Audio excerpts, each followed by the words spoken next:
Reese, and what in the name of Ron Dane is Lee Corso thinking? Taking the Buckeyes. Welcome everyone to ESPN College Football, presented by Exxon and Mobil.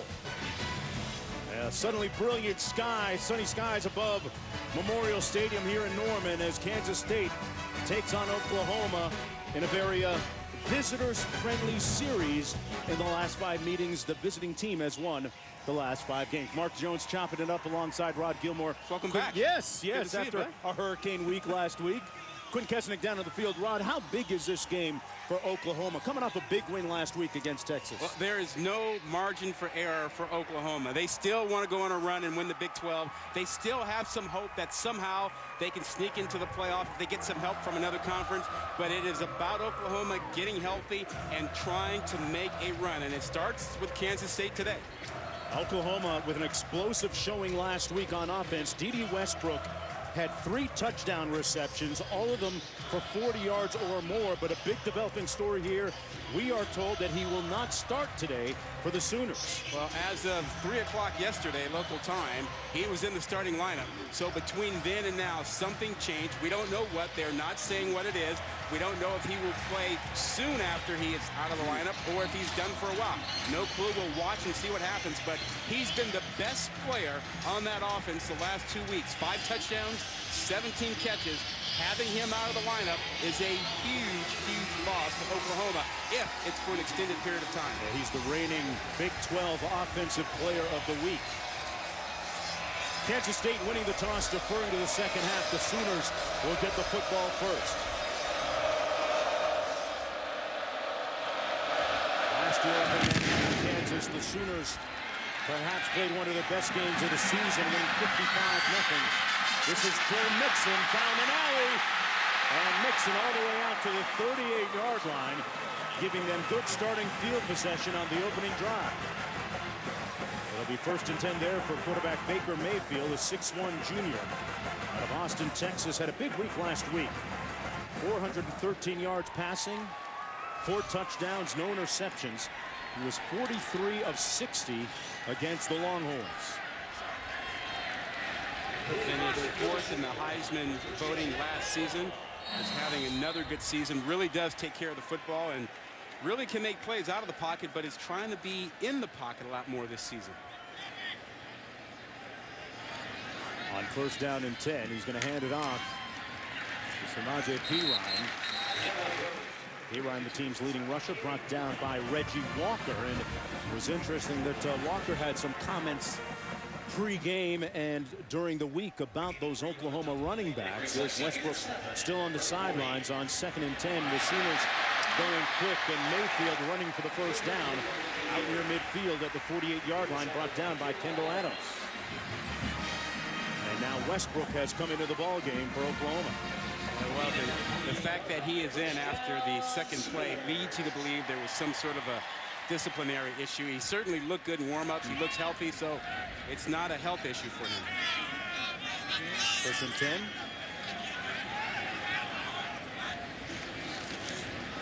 It's going to be Perine again. Broke 1 tackle and makes it down to the 44-yard line.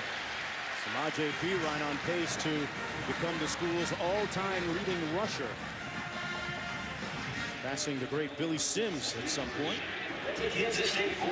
How many names do you have to say when you talk about great rushers at Oklahoma? There's a procession, a litany of talented tailbacks through the years. Mayfield, Westbrook at the other end, but he overshoots him in the end zone, incomplete. Sets up a 3rd down and 2, and that's the element that Oklahoma didn't have earlier this year, Rod, when Westbrook wasn't quite 100%. Look, a lot of folks around the program believe that he was only about 50-60% when they played Ohio State, and that had he been 100%, that game would have been different. And he really does open up the field. He is a difference maker who can fly and can make yards after the catch. 3rd down and 2 for Oklahoma.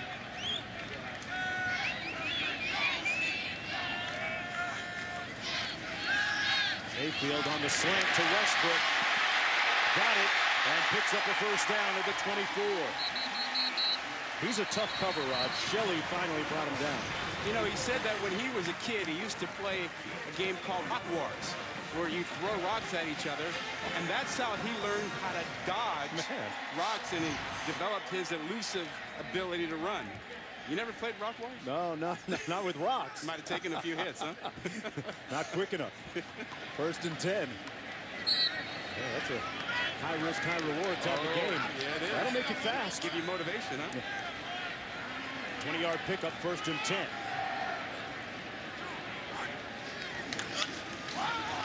Ryan again breaks a couple of tackles all the way down to the 13. There's a flag down on the play, though. There was a missed tackle as well by DJ Reed.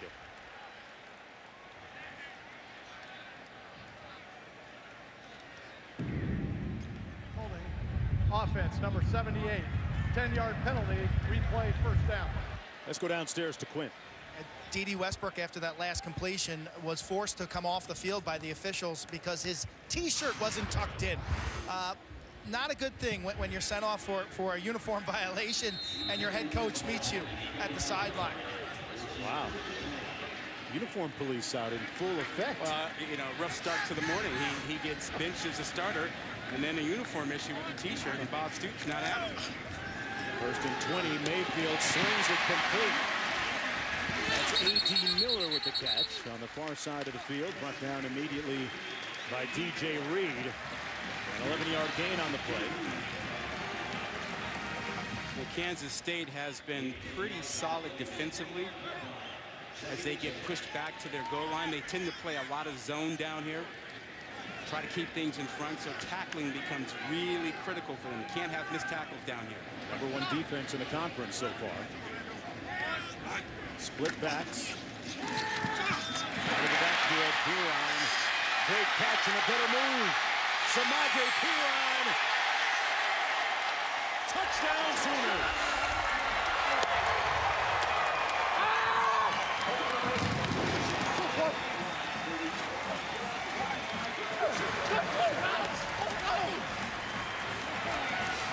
Jonesy was Piran in space, and he makes Jonathan Durham miss. Actually, that's Duke Shelley, number 8. We talked about tackling, how critical it is down here, and Shelley couldn't put the brakes on. Piran made him look a little silly, gets into the end zone. Watch the stretch. Yeah, he's in. Gets inside that pylon. An impressive opening drive by Oklahoma. 7 plays, 63 yards. Piran with the touchdown. His 2nd touchdown catch of his career. They're going to look at this. The field of touchdown is under further review.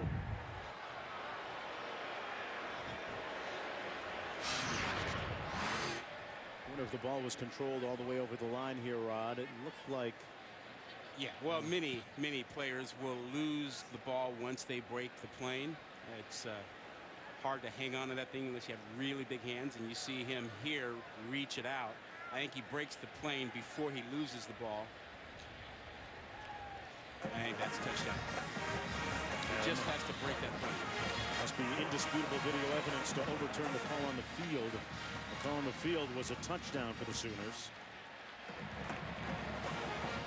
And Piran very elusive and shifty on that touchdown run after the catch.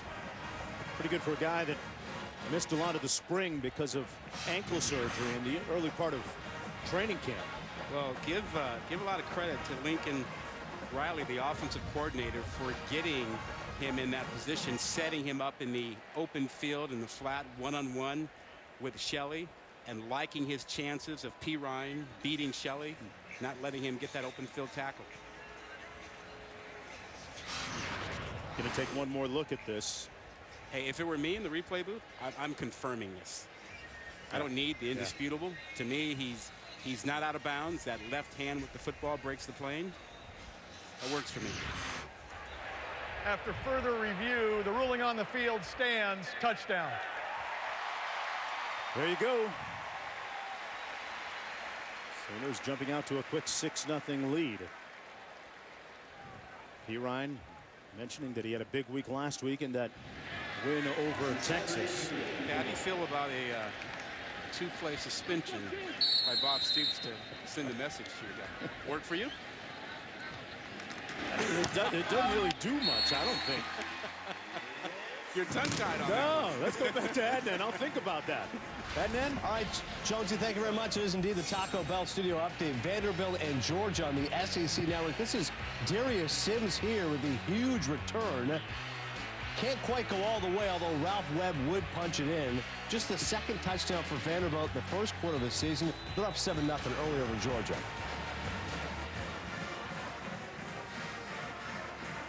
The right, Adnan, back here, 7-0. And, yeah, Rod, partner, you gave me something to chew on there as we threw it back to the studio. A 2-play suspension. It's got to be a real minor offense. Well, yeah, but, you know, when you look back as a player and you see how many games did I start this season, right. You think, wait a minute, I missed the first 2 plays. That wasn't a start for me. I'm going to try and think of a violation that would warrant that kind of suspension. Quinn, what do you got on that? Yeah.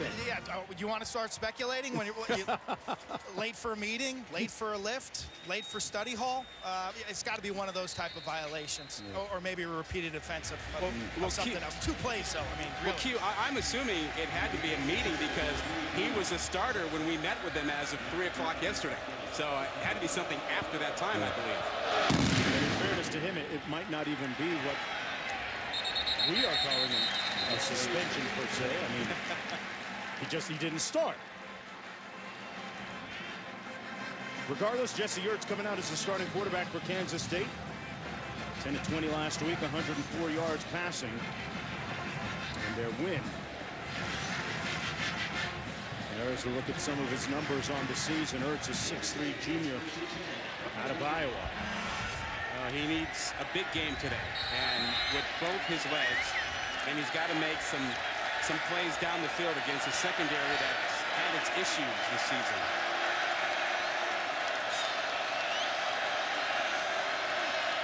Charles Jones, the tailback beside him. Winston Dimmel sets as the fullback, and they give it to Jones. And Jones out to the 26-yard line, gets 1 on the play. So Kansas State has to do a couple of things today. One, they've got to play keep away, keep the Oklahoma offense off the field. So you want to run the ball some.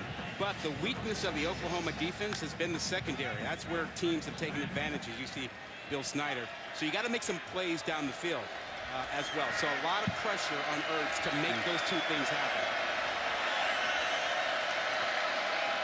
Bill Snyder's record against Oklahoma. They've won the last 2 times they've played here at Memorial Stadium. That pass batted down at the line of scrimmage by Austin Roberts, who's getting the start up front in place of Charles Walker. Matt Diamond, also one of those injured defensive linemen for the Sooners, not able to play today. And Rod, you mentioned a plethora, an abundance of injuries for the Sooners, and they did get a couple guys back there. Yeah, they've been beat up. They're without a couple guys up front and a player on the back end as well, and quick. 3rd and 9. This is not the ideal 3rd down situation for K-State. Play clock down to 4. Ertz takes off. He got hit a couple of times and goes down to the 28-yard line.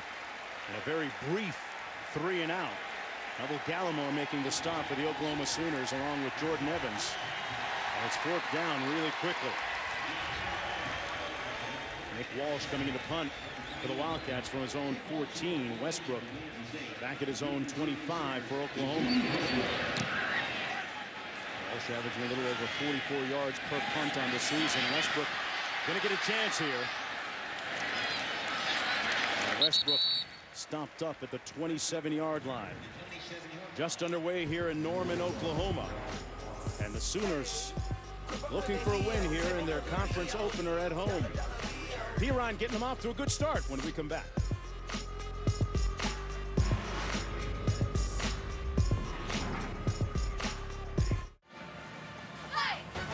Well, tonight, JT Barrett and number 2, Ohio State, taking on number 8, Wisconsin. 8 p.m. Eastern on ABC, also streaming live on the ESPN app and watch ESPN. And hey, Coach Urban Meyer looking for his 160th win. Now, if he gets it, he would tie Bob Stoops for most wins by an FBS head coach in his first 15 seasons. First down and 10 for Baker Mayfield. Keeps it on the action. And improved pocket passer this year. Picks up 5 yards on the rush as we look at his numbers career-wise. Yeah, 49 career touchdown passes thanks to Samaje Perine a little bit earlier in this first quarter. 61 total TDs. And here's Perine again. Stopped up after a gain of about 3 on the play. You know, that Oklahoma offensive line has gotten much better, as you see Perine limping off right now. But in the last couple of weeks, Jonesy, they've done a lot more, you know, double teams, pulling. I think, you know, their left tackle, Orlando Brown, has been playing well. A huge guy on the left side. 6'8", 340 pounds. Young man that's done a nice job fitness-wise, getting his body in great condition. Here's Mixon picking up the first down at the 41-yard line. Picks up 5. Well, he influenced his man up the field. They ran right inside of him, and you know, that's an athletic big guy. He's only a redshirt sophomore. Wow. Down from 370 pounds when he first arrived on campus here in Norman.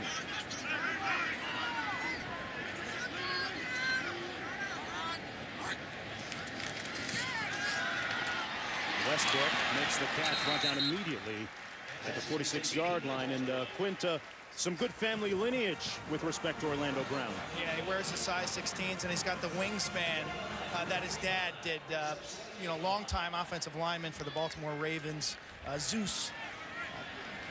Seeing this guy in person pregame is something else. He's just a mountain. Did a nice job this year, too, to run over that left side. This is Mark Andrews getting back on track. He struggled against Texas last week. Makes a nice catch there. You know, Quinn, Brown is a mountain, and right now he's sort of having his way with Reggie Walker, the defensive end, who basically said the Oklahoma running backs were easy to tackle. Well, he's not been involved in trying to tackle either one of them yet. It'll be an interesting matchup to watch during the course of the afternoon here. Mayfield completes it to Andrews again. Great move. And Andrews picks up another first down at the 32-yard line. There was a missed tackle by Elijah Lee and an 11-yard gain by Mark Andrews. And this Sooner offense in a nice rhythm right now.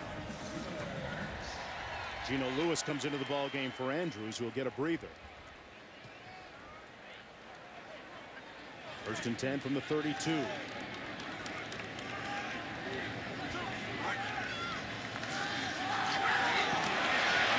Joe Mixon. And Mixon with a nice burst inside the 20, pushed out of bounds at the 18-yard line, running behind Ben Powers, the left guard.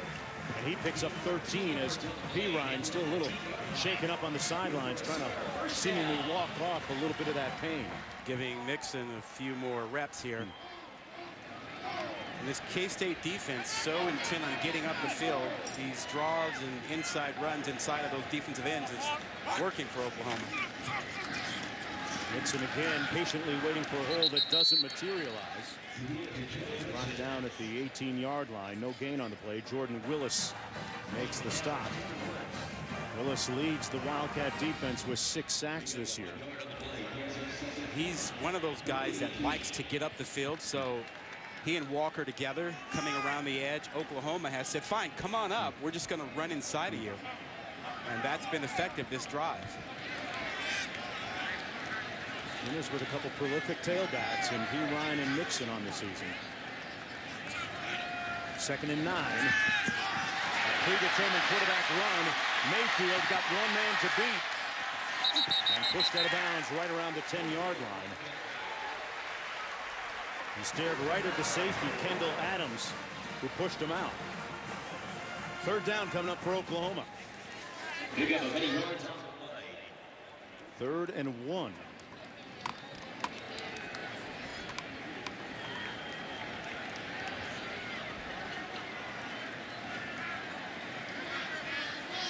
Mixon is the deep back.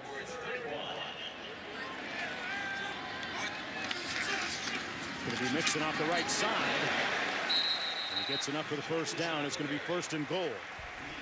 Mike Moore making the stop for Kansas State. Well, good read by Mike Moore. He was in the right spot in the hole, stepped up, but head-to-head with Mixon. Mixon had a head of steam, and at 6'1" and about 225 pounds, Mixon was able to power for the first down.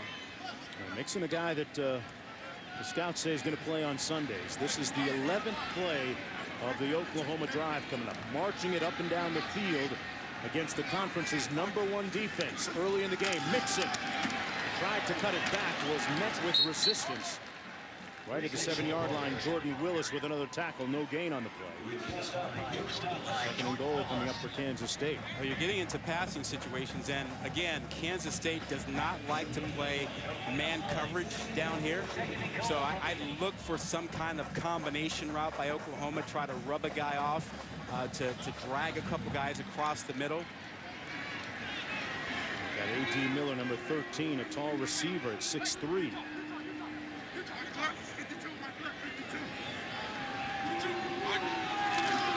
Mayfield, little shovel pass. Touchdown Sooners, Mixon.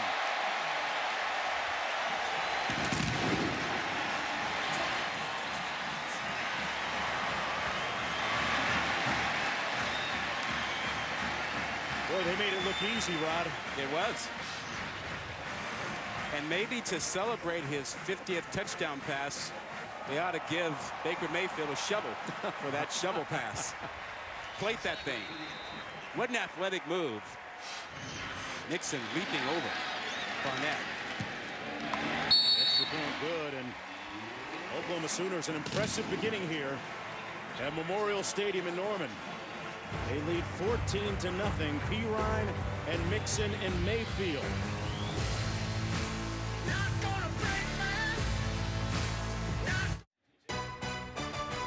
ESPN College Football is presented by Exxon and Mobil. Refuel with new Synergy gasoline from Exxon and Mobil. Energy lives here. And in part by Lexus. Great Billy Sims, former Oklahoma running back, Heisman Trophy winner. There is a litany of greatness here. Is he the best ever, Oklahoma? That's my favorite. More so than AP, Adrian Peterson. You're passing on guys like Joe Washington, Greg Pruitt, Steve Owens. Joe Washington wore those silver shoes, didn't he? Yeah, that was his deal. Yeah. But I'm with you on Billy Sims.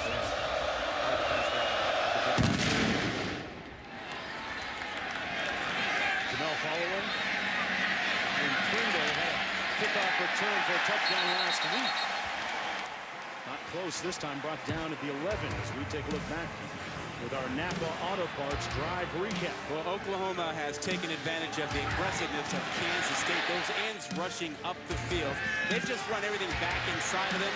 Saw Pirine with the 25-yard touchdown run, and then the shovel pass to Mixon, also for a touchdown run. But the aggressive Kansas State defensive ends have opened up some running space inside for the Oklahoma backs. Look at the numbers so far. Oklahoma dominating early. Mayfield has hit his last 7 passes. Ertz completes one here. As we go back to Adnan Virk. What about the Selman brothers, Adnan? Didn't even mention them. You're right about that, Jonesy. Let's take a look at this smart touchdown play brought to you by Holiday Express. It's West Virginia and Texas Tech. Justin Crawford, consecutive games with touchdowns for the first time. They're seeking their second 5 in those start the last 10 years. Currently 7-0, Jonesy. Back to the play, 2nd and 1. Ertz with another completion. All the way up to the 33. Zuber with the catch and run, and the Wildcats with their first down of the ball game on the 13-yard gain. Well, they need this drive. They need to keep their defense off the field a bit, and they need to get some confidence. We expected them to test the corners for Oklahoma, and they've struggled, and the quick passes have done that the first couple plays here.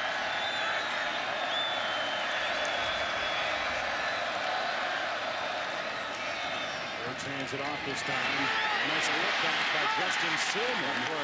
And Silman with another first down at the 47-yard line for Kansas State.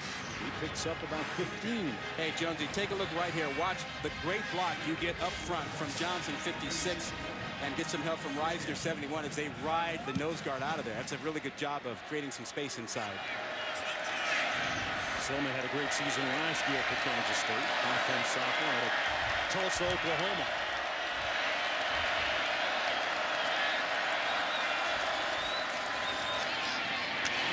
Tries the right side this time. Not much room there. Gains about a yard on the play. Running over Dalton Reisner, brought down by Neville Gallimore for the Sooners. The part that's missing right now from Kansas State's offense is the quarterback run game. And they probably decided they would bring it in a little bit later. But at some point here, they're going to need to have Ertz involved with his legs, whether that's the power, quarterback draw, but he's going to have to make some plays with his feet for them to stay on the field. Ertz, a guy that missed pretty much all of last season, was injured, suffered a knee injury in the first game of the year. Just minutes into the game, a flag down on the play. Ertz tore his ACL and MCL in the first game last year. Did he do that in high school? Number 71. High school as well. 5-yard penalty, still second down. Sure did. 2 minutes into the season last year. And that was the same ACL that he tore his senior year in high school before the state championship game. Quarterback that redshirted in 2013, played sparingly the following season. And now getting his chance as the man at quarterback. Looking at 2nd down and 13.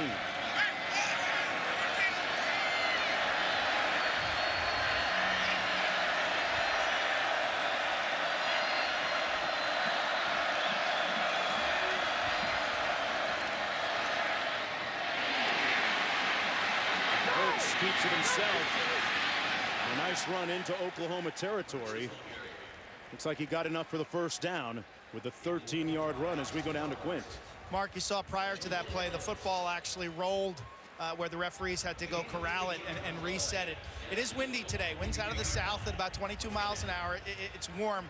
The wind right now, don't look at the flags up top because down the field, they're not true indicators. I think for the passing game, it's no issue. Maybe for some of these punts and field goals later, the wind could be a factor. Interesting, because that wind looked pretty brisk if you're looking at the flags, but as you said, pretty deceiving. 1st and 10, Ertz hands it off to Silman again, brought down at the 39. The previous play, Rod, you got a chance to see what you were alluding to in the quarterback run game, and Ertz did a pretty nice job. Looked like a predetermined run. It was, and he is an effective runner. So if you can get that combination of the quick passes and the outs to the receivers and work the corners and mix in some runs with him, quarterback design runs, you can pick up some first downs. That will help you, and that's what they need right now. They've got to get a score pretty soon here. Hawkeyes trying to make it 3 wins in a row here. And then looking for the perfect play, taking their time.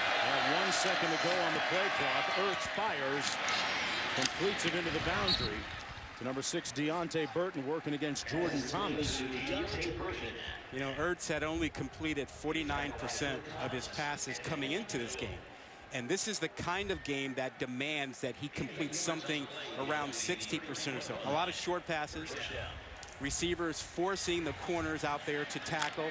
You know, not a lot of high percentage passes. He'll have to hit a couple of those, but high percentage is important for this offense today. They're trying to keep the ball away from that Oklahoma offense. Dimmel in motion.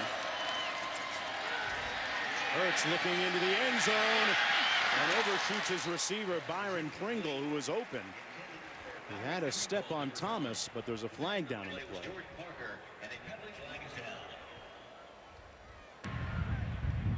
Illegal formation on the offense. More than 4 players in the backfield. 5-yard penalty, replay first down. It's unusual for Snyder to have a couple of penalties like that, a procedure and legal formation early in the ball game. Snyder turned 77 years old last week. That's what he got for his birthday. He said, got a lot of flowers and chocolate chip cookies in my office. From that's friends and family. That's talking to you. Chocolate chip cookies. If that's his secret. 1st and 15. Ertz overthrows his receiver again. That was Zuber, who we found earlier in the quarter. I don't think that's the wind. I mean, Quint mentioned earlier that the wind is not affecting the passing attack. I think he didn't give his receiver plays ago on a chance to go get it. And I think he just missed that one. And they've had that issue on deep passes this season. Second and 15.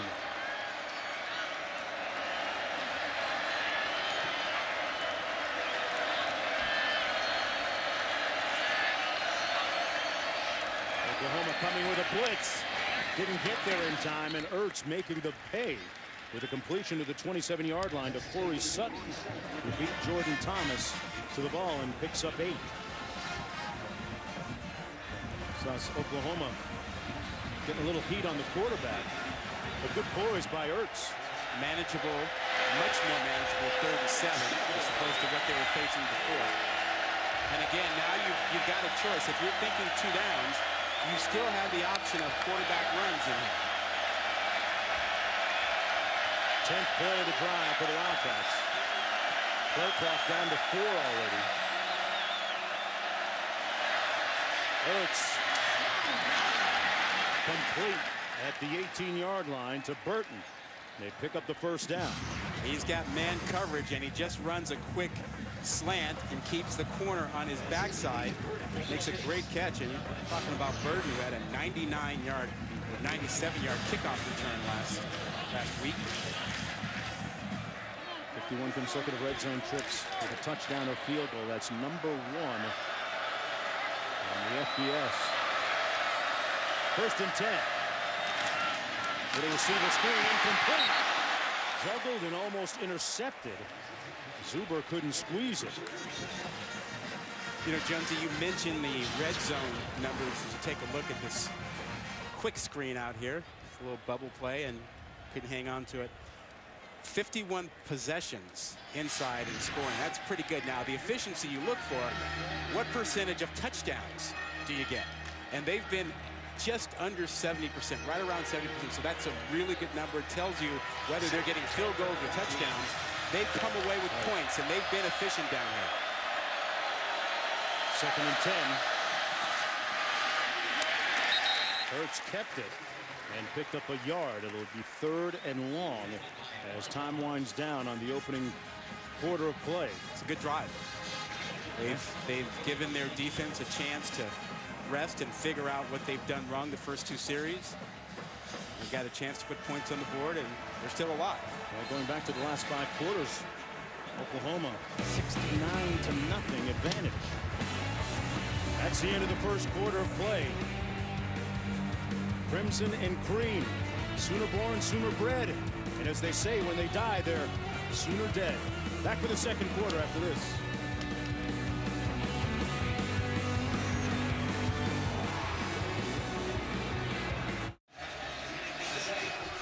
Back for the start of the second quarter. Mark Jones, Rob Gilmore, Clint Pesnick down to the field. 3rd and 9 for Kansas State, trailing 14-0.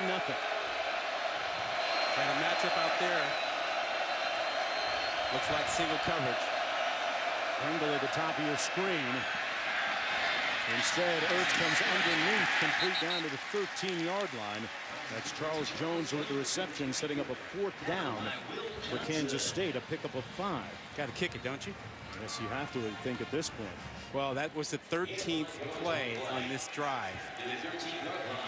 And you'd like to think you'd want to get something out of it, but 4th and 4. And how about Bill Snyder? Wow, rolling the dice. Matthew McCrane, the place kicker, is staying on the sidelines. Wow. Remember, 51 of 51 in the red zone. I'd take the points right here.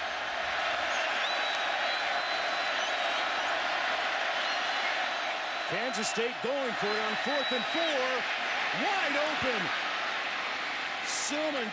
Jones with the first down. And it's 1st and goal. And, man, they turned him loose. A 7-yard gain. Do you know better to ever question a 70-year-old coach who's been at this a long time?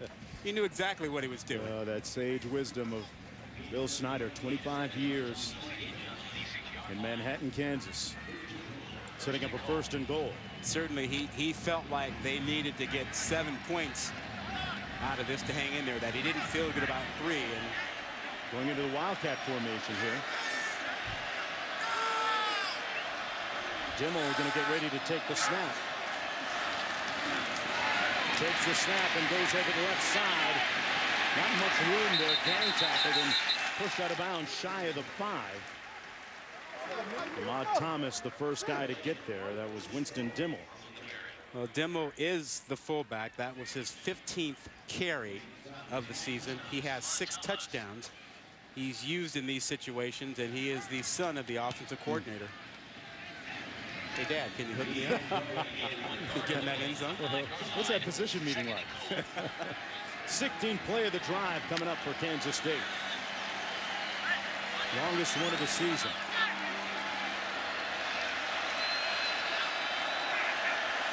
Second and goal. Ertz keeps it. Brought down short of the goal line at about the 2.5. Emmanuel Beal got an arm out there to trip him up. It'll be 3rd and goal. Well, since you went for it on 4th down before, aren't you thinking 2 plays down here? You've decided you need 7 here. And so you're thinking, what are the plays you need to run? And you see Snyder looking for a timeout right now. He wants to talk about this. This is an important drive for K-State. Timeout, Kansas State. That's their first charge, timeout and a half. Kansas State for the first time this afternoon moving the ball well against a nicked up Sooner defense. Well, tonight at 7 o'clock Eastern on ESPN, Chad Kelly, number 12 Ole Miss, going up against number 22 Arkansas from Fayetteville. Also streaming live on the ESPN app and watch ESPN. This is the first meeting with both teams ranked in the polls since the 1970 Sugar Bowl. 3rd down here. Dimmel in the backfield beside Ertz. Look at Dimmel readjust to pick up what he sees as a blitz. Funky formation. Ertz waltzes into the end zone for the score. And the Wildcats are right back in it. Rod, that was a rather unconventional looking formation there. Yeah, I love what Dimmel did. He reads the formation and moves over and creates a great block inside to keep Wade from making penetration, which might have stuffed that play. I mean, nice touchdown run by Ertz, but how about Dimmel recognizing the weakness in their offensive formation and getting over and making a critical block? That's the 4th rushing touchdown of the season for Jesse Ertz. It's the snapshot of the type of drive that the Wildcats need to sustain today. Keeping that Oklahoma offense off the field for a long time. And it's a 14-7 game. They used up 8.5 minutes on the clock. Yeah, but it was really done by Winston Dimmel. Look at him coming over, finding this, sees the weakness, and this critical block gets Kansas State right back in the ballgame with the touchdown by Ertz.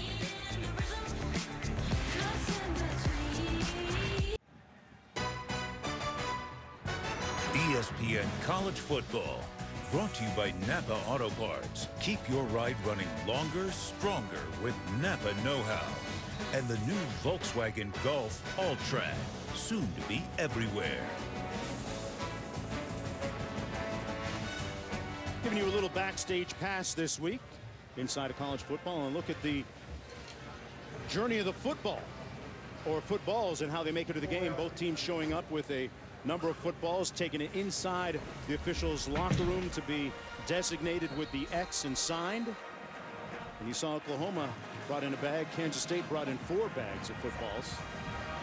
And initial them. Yes. Make sure the pressure is correct.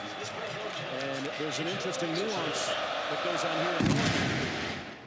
Norman fans, Oklahoma fans, will take Kansas State footballs after the Kansas State team has kicked and scored and passed them all the way up and outside of the stadium, literally discarding the footballs. So that's why they brought 31, I guess, just in case you run out. So they lose footballs when they come here. Yes. Yes, a strange little nuance of what happens here. So they pass them all the way up and over and get rid of them? They're gone. Never to be seen again. That can get expensive, though, right? Well, unless you're scoring a lot of field goals. So you bring 31 footballs, points. you score PATs and field goals, you might only go home with half of them. Hey, got to make it part of the budget. Of course, if you're kicking and scoring that much, it's going to be a good thing in the long run. Third drive of the ball game for Oklahoma, who leads 14-7. Nixon in the backfield. Remember, Pirine was shaken up a little bit earlier, midway through the first quarter. Mayfield over the middle, complete at the 43-yard line to his fullback, Dimitri Flowers. The junior out of San Antonio with a first down, 18-yard gain. Yeah, just spreading folks out, little circle route by the fullback Flowers, and Mayfield on the money with it. And they'll continue to spread out this Kansas State defense and let Mayfield try and pick them apart and then come back running it inside. Mayfield hits the slant, complete, another first down to Geno Lewis, down to the 40-yard line of the Wildcats. Mayfield throwing a dart that time. Guy that last year finished just outside the balloting to make the trip to New York for the Heisman Trophy Award. And with Oklahoma's 2 early losses to Ohio State and Houston, not that much involved in the Heisman conversation again. Hits the pass to D.D. Westbrook, brought down by Barnett. You know, Jonesy, this quick passing attack has virtually eliminated Jordan Willis and Reggie Walker, the 2 defensive ends who put on a lot of pressure. So they're spending their time running towards the sideline, trying to make tackles after the fact. They're not getting anywhere near Baker Mayfield. And it was Walker, remember, number 51 for the Wildcats, that was quoted on social media this week and in the media period, saying that Pirine and Nixon with the ball right there were easy to tackle. Not that easy on that play as he makes it down to the 25. And there was actually a missed tackle on the play by Dante Barnett and Jordan Willis. Here's a look at the response by quarterback Baker Mayfield. Easy to tackle? Still trying to figure out the cup of coffee and the frog deal right there. Yeah, well, Reggie Walker was talking to Jordan Willis, and he said, well, Willis told me that they were easy to tackle last year because I didn't play against them, but if they're easy to tackle, cool. I don't think so. First and 10. Mixon get a pass. Wide open. Room service, Westbrook.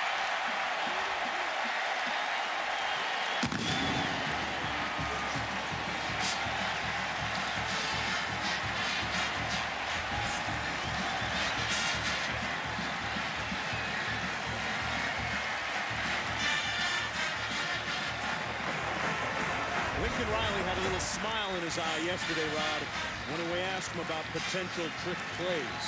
Well, trickeration always in the game plan, and when the rushing attack works like that, you can have a running back fake a little sweep and throw it out there. Joe Mixon, who knew? A flag down on the play, and the extra point no good.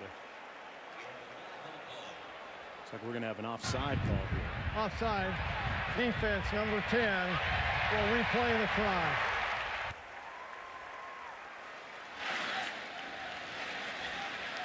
We're going to do this again.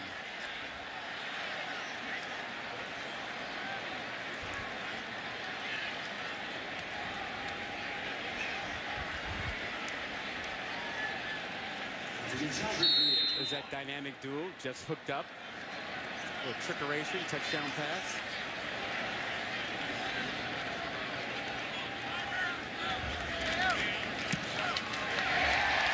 Good now. And it's 21-7 after that 5-play 76-yard drive. Joe Mixon, little tailback option. Westbrook, what do you know, in the end zone again.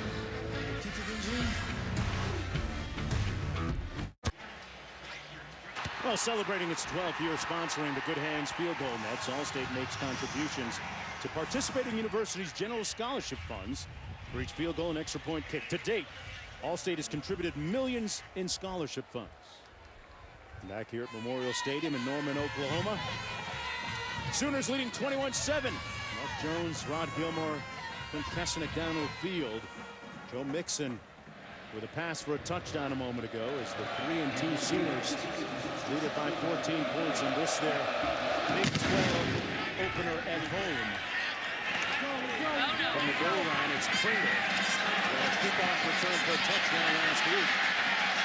Still on his feet. trying to tack another one on Pringle. They had the angle on him, but a good return down to the 41-yard line as we go back to Adnan. Thank you very much, Jonesy. Want to update you what's happening at NC State Clemson over on ABC. Wayne Gallman leading rush in the last 2 years for the Tigers and this year. Just his second rush of the game, but you see Dravius right with the hit, and Gallman taking the worst of it. Out for the rest of the game, a suspected concussion, although not officially. 3-0 Clemson early in the second. Jonesy? All right, Adnan. First down and 10, and after the 59-yard kickoff return, Kansas State starting at 41. A quick receiver screen complete to the edge to Heath. And Heath stomped up about the 32-yard line. Let's take one more look. What was the key on that touchdown? Well, fundamental breakdown, Kansas State defensively. You have pass coverage, ensure that first. They don't on the back end. They get all hyped up about the rushing attack and let Westbrook run by him. That is a fundamental mistake you don't see Snyder coach teams typically do. Pass responsibility, ensure it. They didn't. They're down 21-7. 2nd and 1.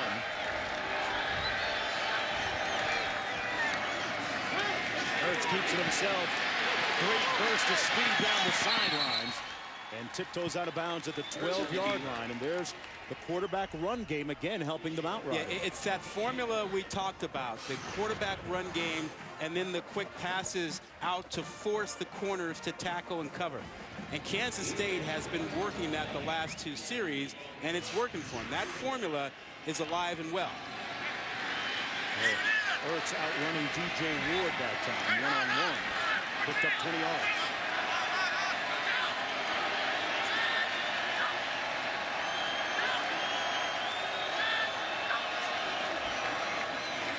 Ertz kept it himself. Was brought down at the 13-yard line by Amani Bledsoe. And Capri Doucette a loss of 2 on the play. Approaching 9 minutes to go in the first half. Mark Jones alongside Ron Gilmore. Quinn Kesselnick down to the field under a luminous sky here on the plains of Oklahoma.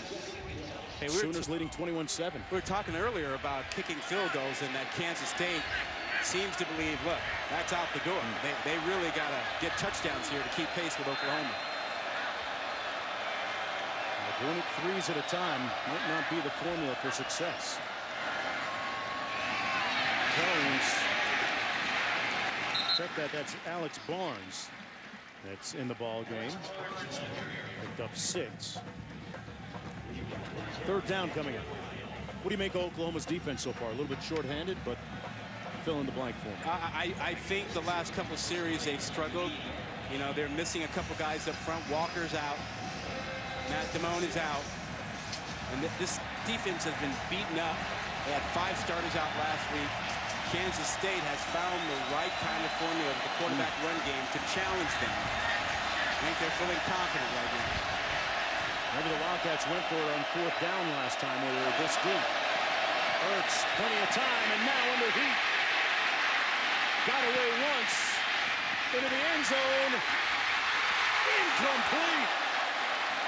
Up for grabs a couple of times. Pringle and Thomas wrestling for it.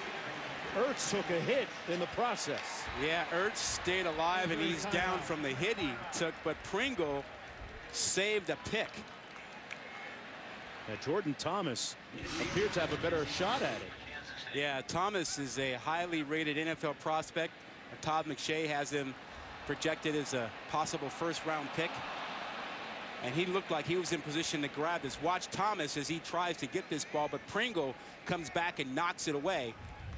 Right there, Pringle gets it out of there. That's a tremendous play by Pringle. Yeah, he swiped at it there at the last moment. As Ertz back up, and Austin Roberts of the Oklahoma Sooners got the start on the defensive end position tonight.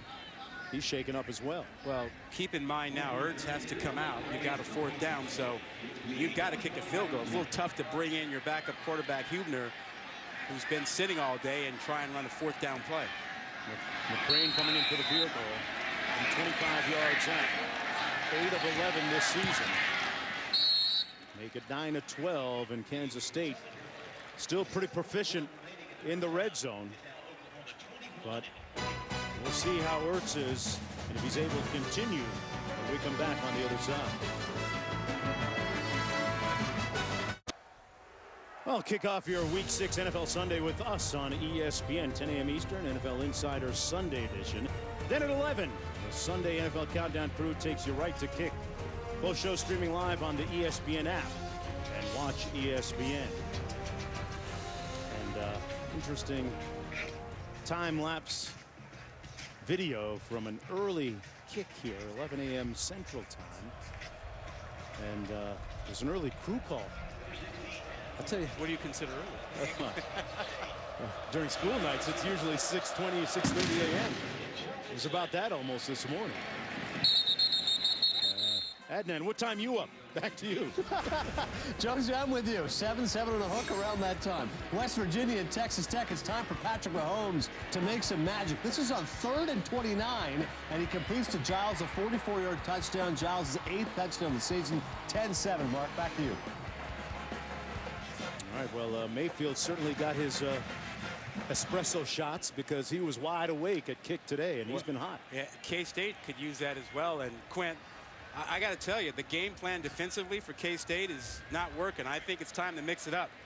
They've stopped nothing, whether it's the inside zone, the quarterback run, the perimeter game, and then a couple of the gadgets that Lincoln Riley's thrown their way. Where do you start? First down pressure. Ertz going into the locker room for Kansas State. That pass by Mayfield, his counterpart complete out near the 40 to Jarvis Baxter. And we've got to keep an eye on that. We'll get a report, I'm sure, from Quint at some point on Ertz. Well, this defense has to make some plays. They haven't had any stops, and I think you mix it up. I think you got to find some first down pressure, something to force something to happen and try to get a takeaway, because sitting back is not working for K-State. Nixon sidesteps one tackle and brought down by Mike Moore, along with Willis. No gain on the play. Mike Moore, one of the great stories as we look at the defensive numbers for Kansas State. We're talking about the top defense in the Big 12, and Oklahoma's offense has had 3 possessions and 3 touchdowns. It was interesting to hear Coach Snyder, though, still not totally, not completely impressed with his defense. Although the numbers kind of belie that. Looking for a little more consistency. Mayfield up high and incomplete. That's his first incompletion since his first pass of the day. He hit 11 in a row in between. Sets up a 3rd down and 10 for the Sooners. Mayfield, the former Texas Tech walk-on who had a meteoric rise to success in Lubbock, subsequently transferring to Oklahoma, and has started here for the last couple of years. This is when you need Willis to get involved if you're a Kansas State fan. Keep an eye on number 75 from the edge. Ian Walker with a little heat. Mayfield on the move as a result. And good pressure as you brought up, Murad. That time it was Tanner Wood, and it brings up 4th down now for Oklahoma. So that's a nice defensive sequence for the Wildcats. Well, he's an NFL prospect. Willis is at the defensive end spot, top of the screen. A little outside move, uses his speed, and that forces Baker out. And that pressure he brought created that situation. So K-State finally gets a stop. Seibert into punt for the Sooners. Kansas State has a very potent special teams unit. That's Pringle watching it bounce, though. He's back there with Heath, and Heath is tackled immediately. A 44-yard punt, nothing on the return. It'll be 1st down and 10. And Ertz still hasn't come back out. That penalty reinforced at the end of the kick. It'll be 1st down, Kansas State.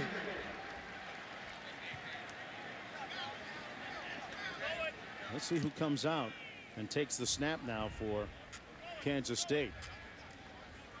Still haven't seen Hurts come back out of the locker room. That's going to be the backup quarterback, Joe Huebner.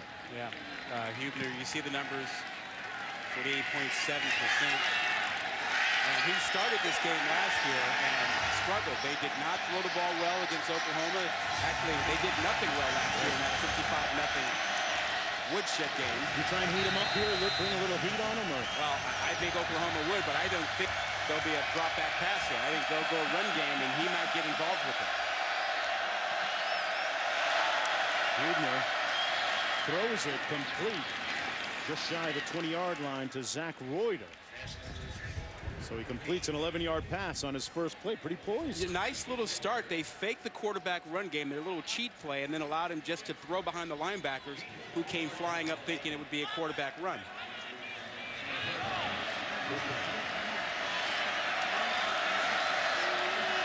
Hudner did start a bunch of games last year. Back there with Charles Jones as his second completion to Pringle.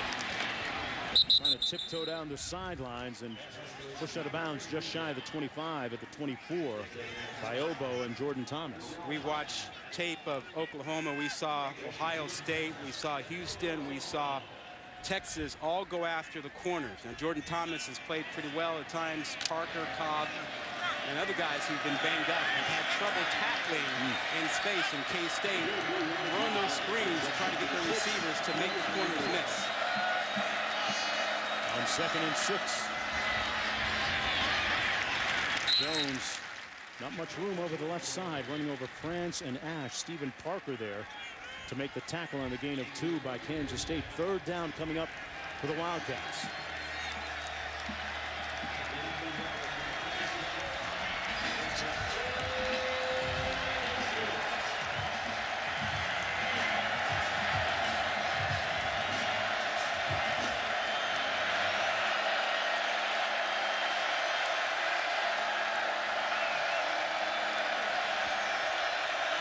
Snap for Hudner. Got rid of it. It's going to be ruled a catch, and enough for the first down. What a grab by Dominique Heath. Well, it's the catch and the spot. He looks like he does get both hands underneath it, but the spot looks like it gives him the first down as well. Heath came into the game with just 12 receptions.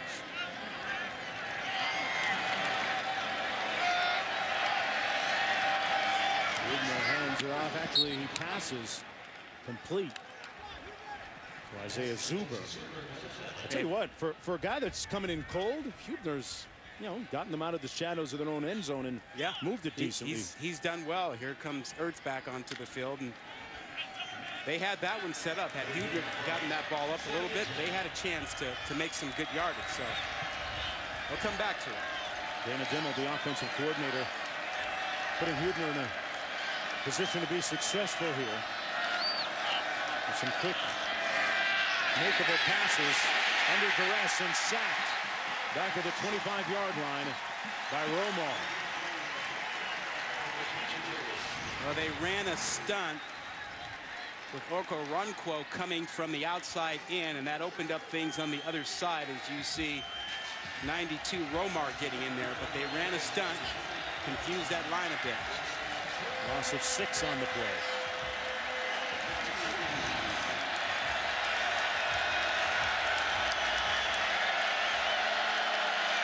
Third and long for Kansas State. Hudner, the pass. Has his man incomplete at the 45. Dropped by Zuber. And he had a first down. Catchable? Absolutely. Zuber's out here, has it all wrapped up, but couldn't complete the process and hang on to it as he went to the ground.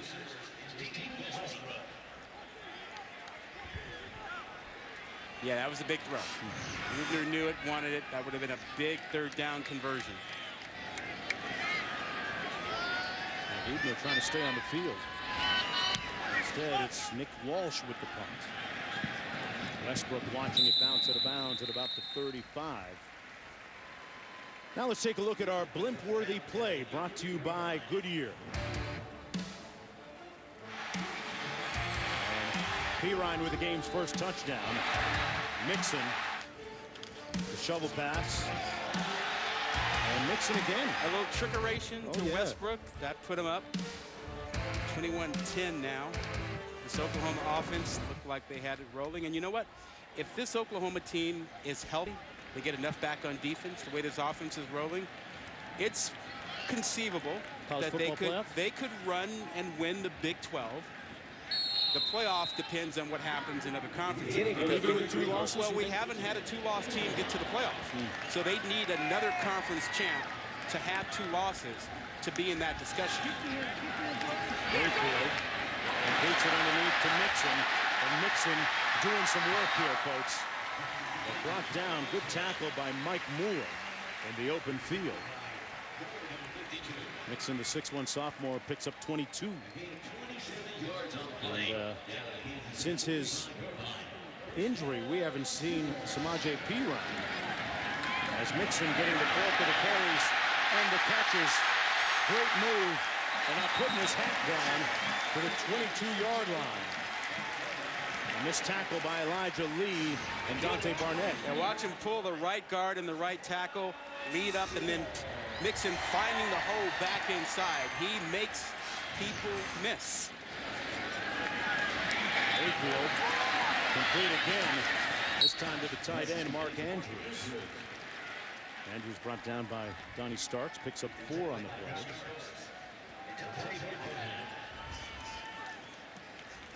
The way Baker Mayfield is handling the pocket and throwing on the move, it doesn't take long for the Sooners to get down the field. He seems to be feeling it and is in much more of a rhythm than he was the first couple of weeks of the season. We'll hear Lincoln Riley, the offensive coordinator, talk about Mayfield, saying that fun guy to coach.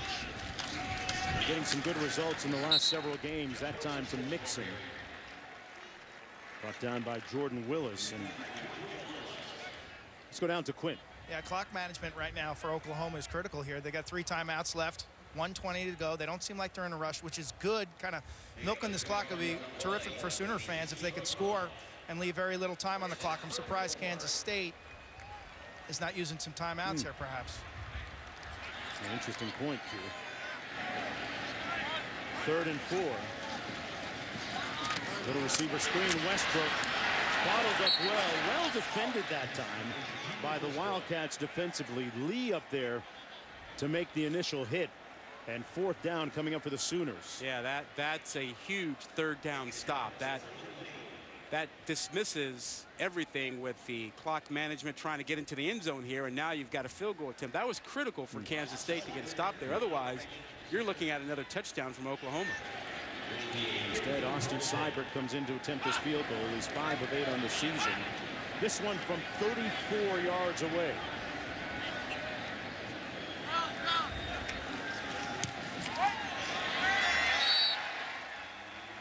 And Seibert is good to make it a 14-point lead for Bob Stoops and the Oklahoma Sooners. Back after this. I'm Adnan Ver coming up on the Lexus halftime report. So far, so good for Oklahoma, putting up the points in the game that you're currently watching. For Clemson, Wayne Gallman, who has led Clemson rushing each of the last 2 seasons and leading this year, out of the game. How will that affect Deshaun Watson and the Tigers in that game against NC State over on ABC? Plus, Alabama taking on Tennessee. The thoughts of Danny Cannell and Joey Galloway. All that more coming up the half. Mark? Okay, Adnan. Looking at Ertz on the sideline for Kansas State.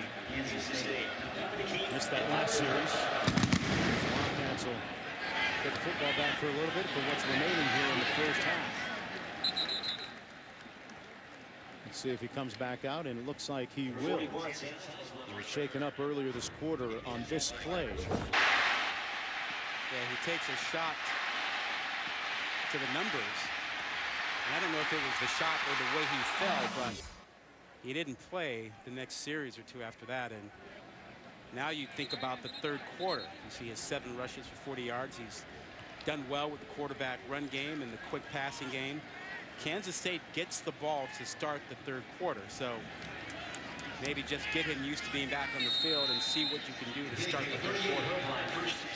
Kansas State won in Norman the last time they played here, 31-30. Down by a couple of touchdowns. 1st down and 10. outside pressure on Ertz. Stayed alive. It's up for grabs. And incomplete. With 1 second to go. Good pressure that time by Austin Roberts on the backside. Not a fan. Not a fan of kind of throwing a Hail Mary up there with 12 seconds to go. I mean, what if that gets picked off? That gets picked off and you got problems. You know, going at halftime. Going at halftime, you're down 2 scores. You get the ball to start the third quarter. You've moved the ball the last couple times, and particularly when you had Ertz out there, you can feel good about this. A bit of a risky play, you think, with a guy that's just coming off an injury. Didn't play last series. That's the end of the first 30 minutes of play. Kansas State down by a couple of touchdowns. It's 24-10. Right now we're going to head to the studio for our Lexus halftime report.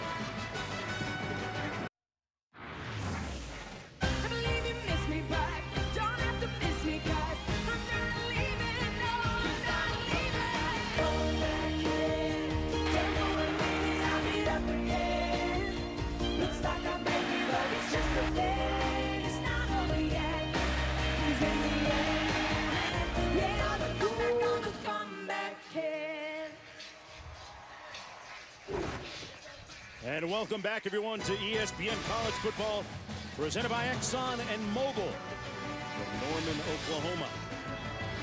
Getting ready for the third quarter of play. The Sooners trying to snap a 2-game home losing streak against the Wildcats. I'm Mark Jones. He's Rod Gilmore. Quinn Kesnick down on the field joining us in just a bit. The big story coming to the ball game, at least part of it, Rod, was the injuries for Oklahoma defensively. So far, though, holding their own against Kansas State. Yeah, they really have, and Kansas State has not been able to take advantage of a secondary that's been a little banged up and a defense that's been beat up as well.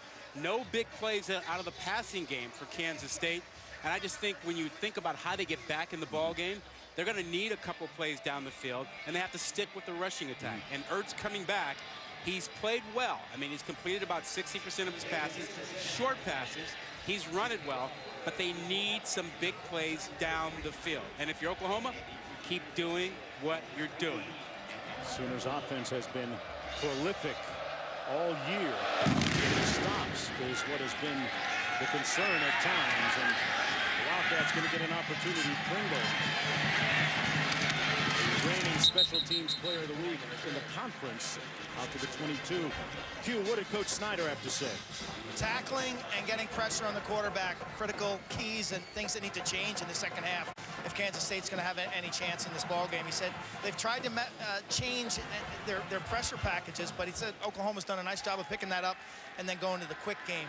You know, when you point to Bill Snyder and the formula for winning, turnovers, special teams, non-offensive touchdowns, they've gotten none of those today. Yeah, and they've feasted on that since 1999 more than any other team in big-time college football. First down and 10 from the 21.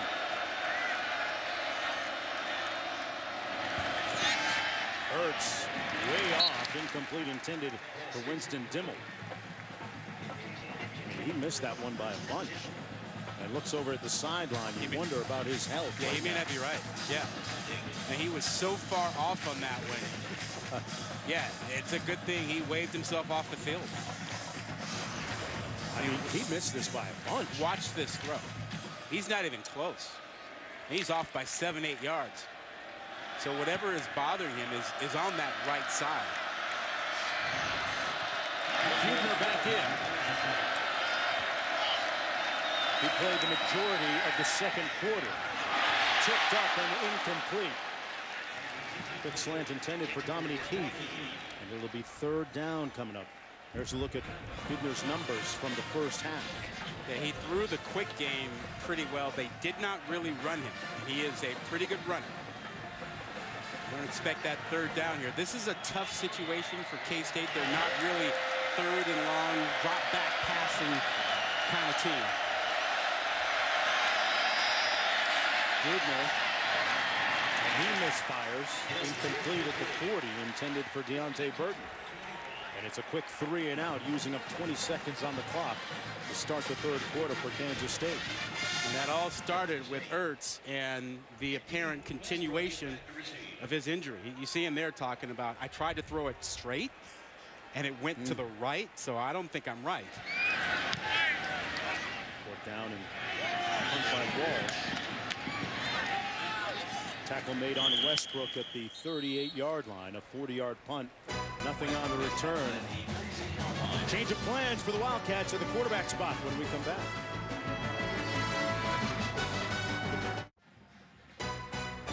ESPN College Football, brought to you by Holiday Inn Express. Get game ready with late breakfast and noon checkout. Snooze-a-palooza, now through December 18th. And Buick, proud partner of the NCAA. And welcome back, everyone, to campus here, University of Oklahoma's Bazell Memorial Library, located right in the heart of campus. Great reading room, known for its beautiful Gothic architecture. Good to see everything isn't online. Yes, yeah, they actually still have libraries. Yeah. Hard books. First down and 10.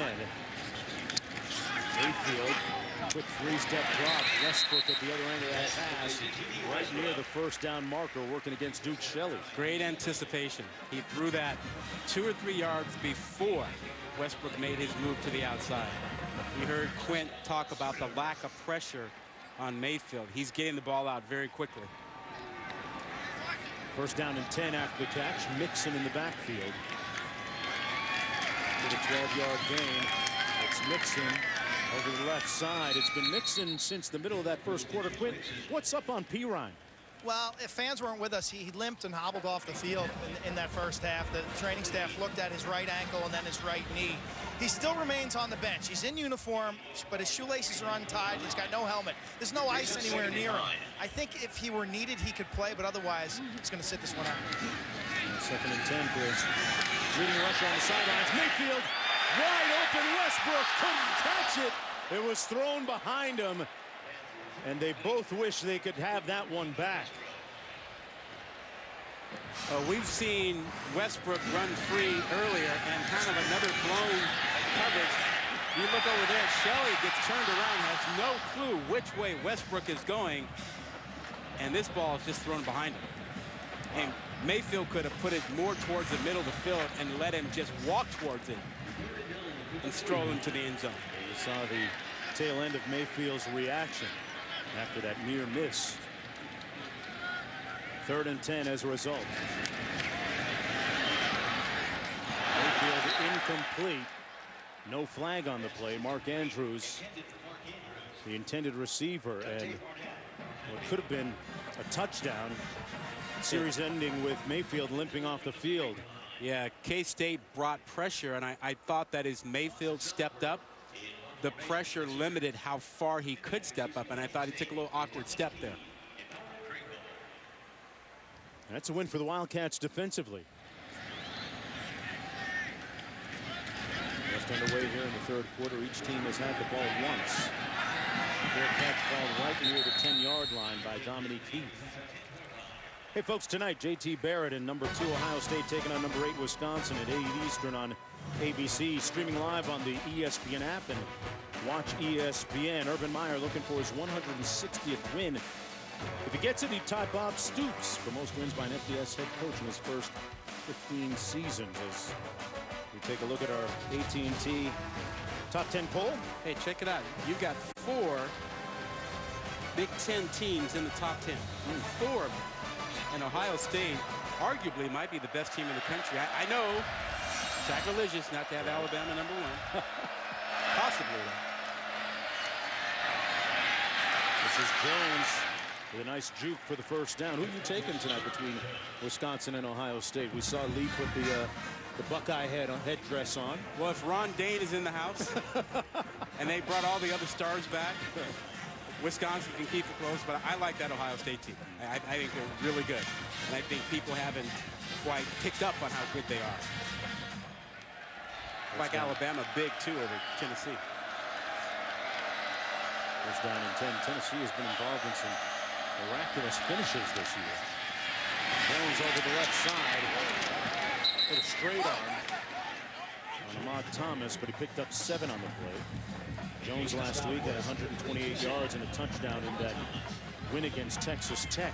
Well, he only had a couple of touches in the first half. good to see Kansas State come out in the second half and stay with the rushing attack. I mean, they need that combination to help their defense. They've got to stay on the field and have another long drive like they did in the first half.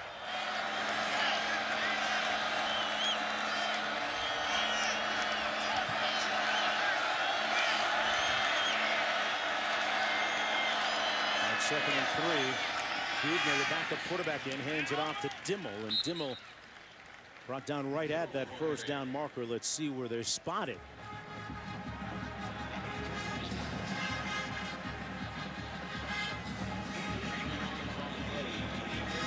They're going to give him the first down.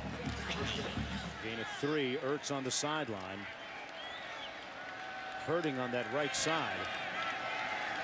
Motioning towards the right side of his body when he's speaking with the coaching staff and the athletic training staff a moment ago. It would appear to be Huebner's game from here on in. He takes a shot. Pringle. A flag down. The pass incomplete at the 39. Pringle and Thomas wrestling for the ball. Pass interference. Defense number 7. 15 yards from the previous spot. Automatic first down. Pringle working against Thomas, gets by him. Ball is underthrown as if it's a back shoulder throw, and Thomas gets flagged there. Thomas, a really good corner. As I mentioned before, he's projected as a high draft pick by our Todd McShay in next spring's draft. But the corners have struggled much of the season for Oklahoma, and Kansas State just hasn't been able to take advantage of it. Oklahoma's had 18 different starters on defense this early in the season. Huebner tripped up, seemed to be a little hesitant. Brought down at the 44-yard line by Gallimore. Yeah, and Gallimore is in for Walker, and he doesn't get fooled by the little cheat play where there's a little hesitation by the quarterback. He gets into the backfield, isn't falling for it, makes the tackle. Second down coming up. We mentioned earlier, 3 starters out for the Oklahoma defense this afternoon. They were missing 5 last weekend. Jones in the backfield. Open down the sidelines. That's number 4, Dominique Keith. Nice move to pick up the first down against Jordan Parker. And Huebner moving the chains. Well, Jones, it's what we talked about. One-on-one, corners tackling in space. Parker doesn't handle Heath very well out there, and he picks up a first down. That's been the formula that teams have used against Oklahoma. They've challenged the corners to tackle and to play the deep ball. And Texas had some big plays, explosive plays against that defense last week in a high-scoring game in the Red River rivalry. Huebner one-on-one, brought down at the 37-yard line by Obo. Picked up a couple on the play. Running that clock. Approaching 10 minutes to go in the third quarter. Very deliberate offense, and you'll see them when they come to the line of scrimmage. Jones, they look for the perfect play. They check out the defense. They look to the sideline. What's the adjustment? What's the play you need to run?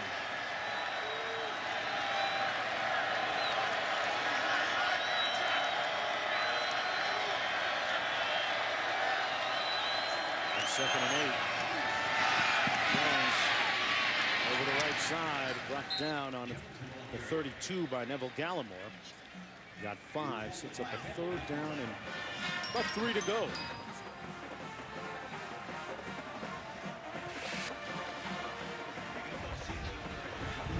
I wonder if this is 4-down territory for Kansas State. They went for it a couple times already on 4th down.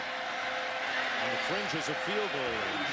I think you're right. I think Snyder looks at it that way.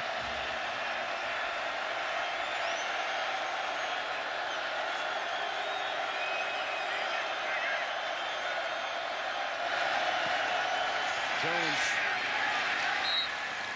Somebody lost a hat down there. Jordan Wade made the tackle on Jones. And Wade is going to have to come off the field. He lost his helmet. 4th down coming up, and Huebner staying on the field.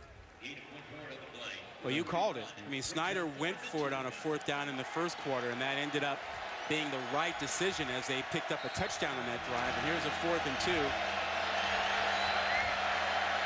for 1 on 4th downs today. Confidence in the quarterback run game. The quick passing game has worked to the outside as well. And Oklahoma's going to call timeout. We'll take one with them. Timeout. And while we're away, I want to let you know when we come back, folks, we're going to go up. We're going to go all the way up and take you behind the scenes. We got altitude and attitude today.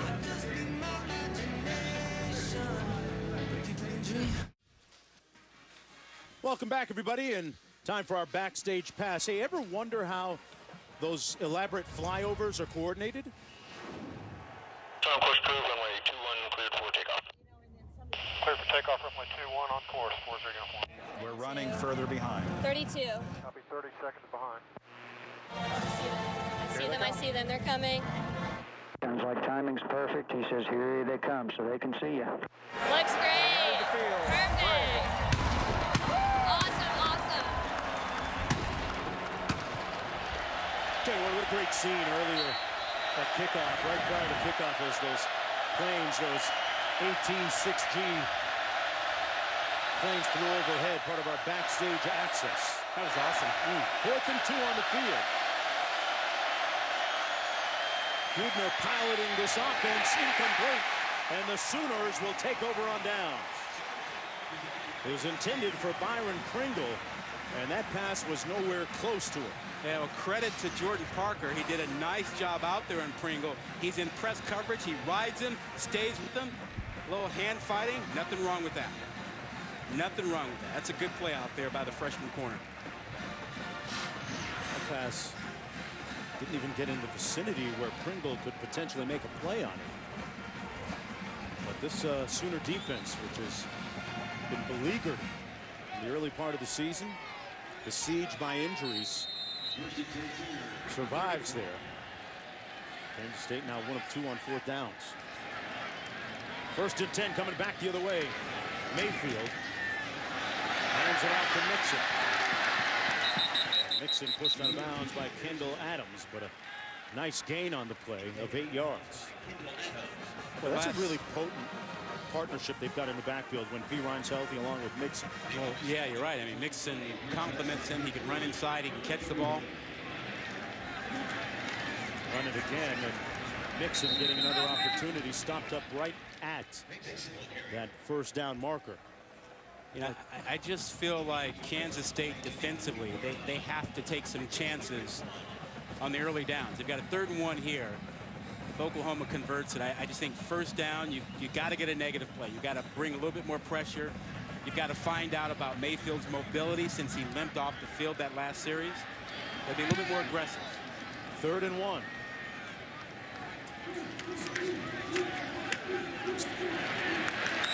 And 1st down there from Mixon. You know, I want to get back to our little flyover and going part of our backstage pass. What a great scene. I want to thank our pilot, Colonel Paul Mackey, a retired 125th Fighter Squadron member, the Oklahoma National Guard military fighter pilot, and helping us out yesterday, getting a Q and our producer up in the plane. And I'll tell you what, he was in control that entire time.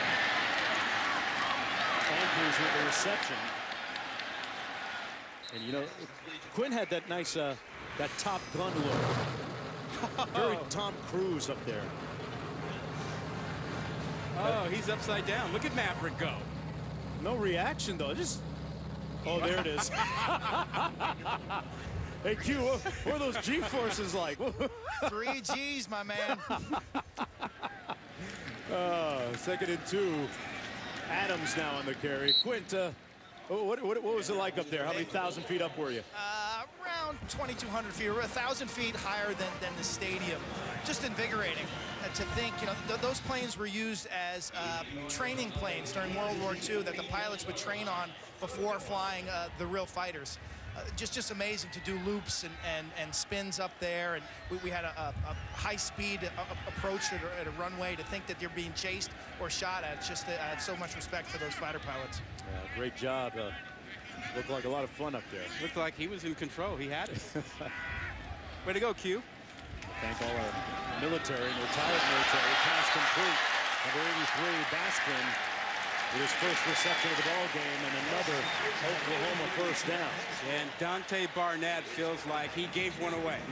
I mean, he read that perfectly. He's been having a great ball game, leading tackler, and he stepped in front but missed it. Oklahoma going quick. Adams on the carry, and Adams with a nice gain. And yeah, it was DJ Reed last week that jumped one of those out patterns against Texas Tech and took it back for a pick six. Barnett almost had one there, Rob. Yeah, that could have changed everything in his ball game. K-State needs a non-offensive touchdown, whether it's special teams or defense. They need something to steal a possession and steal some points. Under 6 minutes to go in the third. Mayfield. Intercepted by Barnett. That's the one that he almost got last time. Shelley picked it off the tip by Barnett. So, Rod, your crystal ball working in full effect here. Well, stolen possession here. You have Mayfield on the roll trying to throw back, and a really good play getting that ball knocked out. Barnett, who didn't come up with it first time in the last play, bounces right back.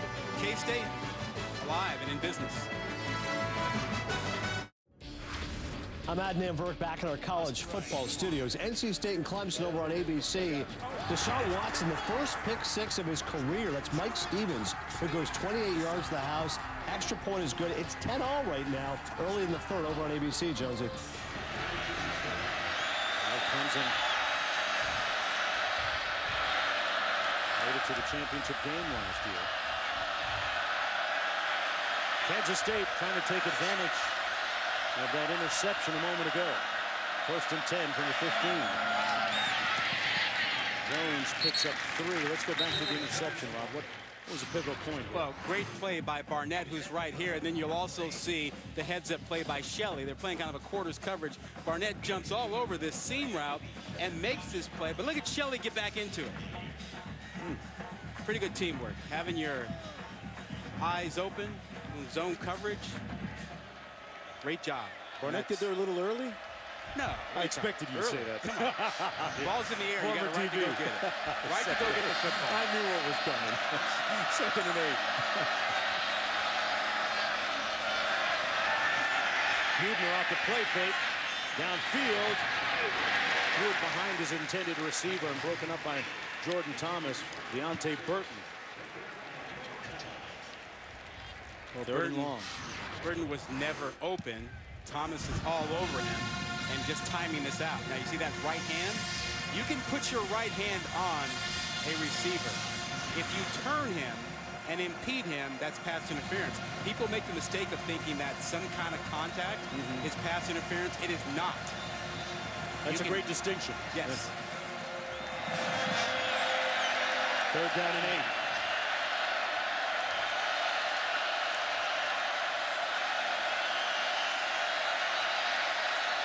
Play clock down at 0, and Hubner didn't get the play off in time. Delay a game. Offense. 5-yard penalty. 3rd down.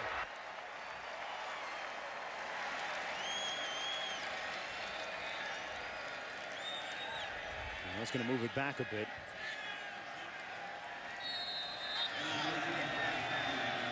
Snyder, 25 years at Kansas State. Bob Stoops used to be on his coaching staff. 3rd and 13.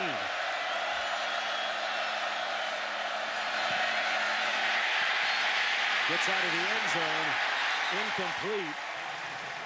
No flag. The pass intended for Jones, and some good heat by Obo. And he was almost there to get a sack. Yeah, and that's pressure really with 4. Oklahoma turning up the heat, their front 4, and really it's a tremendous effort considering how banged up Oklahoma has been up front. 2 of their defensive line starters out today.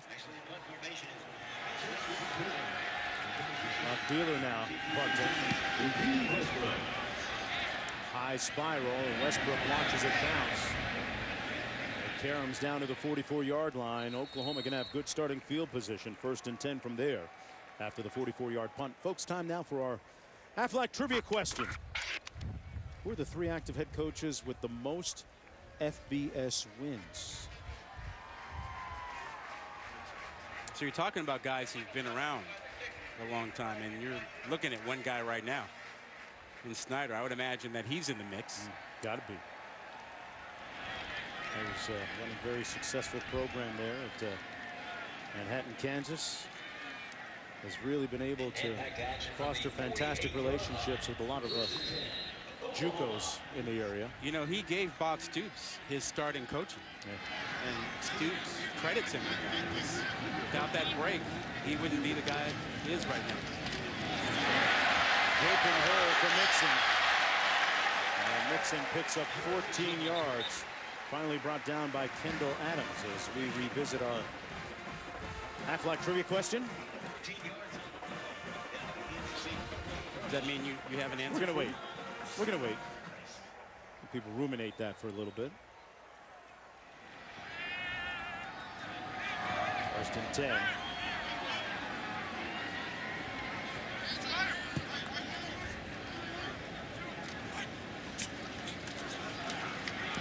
Mayfield stands in the pocket and delivers. And there's a flag on the play. Geno Lewis took a big hit from Kendall Adams. And now some residual hostilities.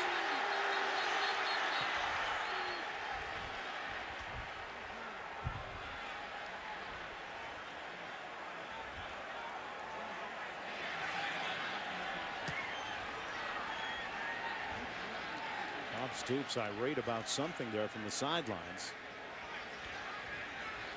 But Kendall Adams drilled Geno Lewis.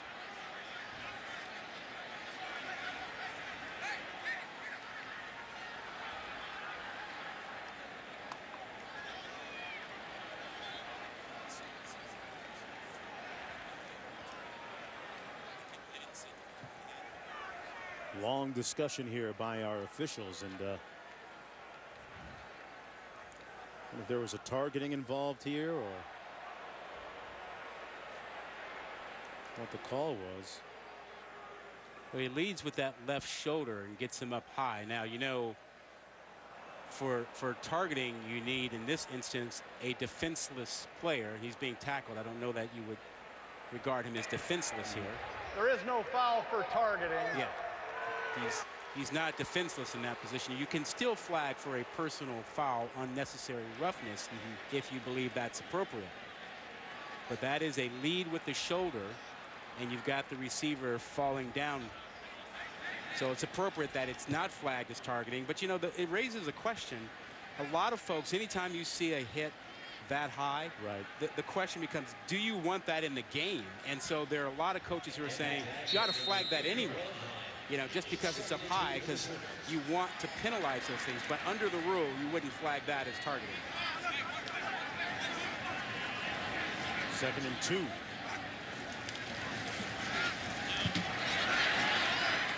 Mayfield incomplete, intended for Lewis again. 3rd down and 2. Oklahoma offense hasn't been able to find any rhythm in this 3rd quarter. Just off a little bit. You know, they've missed a couple things. They missed a wide open Westbrook for a possible touchdown, and then you had the pick when Barnett made the great play, knocking it up for his buddy Shelley. So just a little bit off on a couple of big throws for Mayfield this quarter. Oklahoma 5 of 8 on 3rd down today.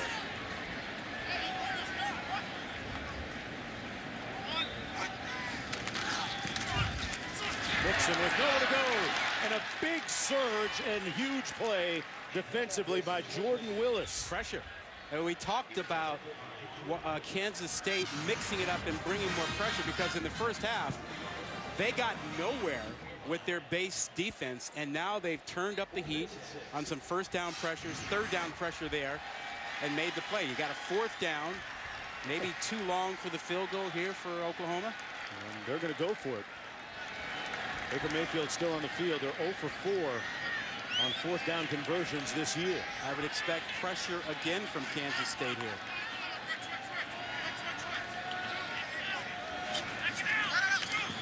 Mayfield down the middle of the field. Yes, Mr. Reliable with the catch of the 14. That's as good a throw as you will see. Man under coverage, he throws it over the head of Stark and in front of Barnett behind him. That was a dart. That'll get you Heisman vote last year and this year. That's their first conversion on 4th down all season. Talk about putting that football in a small window. Underneath, Nixon. Brought down right around the 10-yard line by Mike Moore. Jonesy, watch the window here. There's not much space to get this ball in there. Starks is in front. And you had to squeeze that thing in there, and Baker Mayfield really did squeeze that one in. An improved pocket passer this year. He bristles at the mention of him being a quote-unquote dual-threat quarterback. Well, isn't he? That's the way some people see him, yeah. He's not quite enamored of that perception.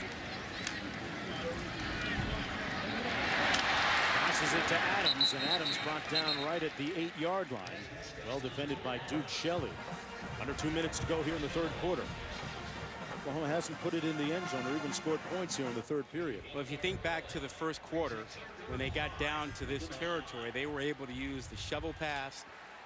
They were able to get P. Ryan out in the flat. So they have a short passing attack they can use down here that's been effective in this ball game.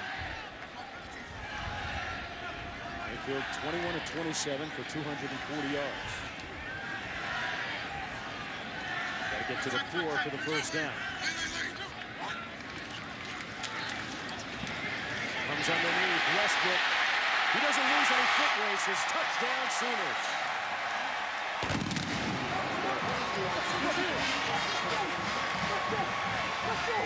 Let's go.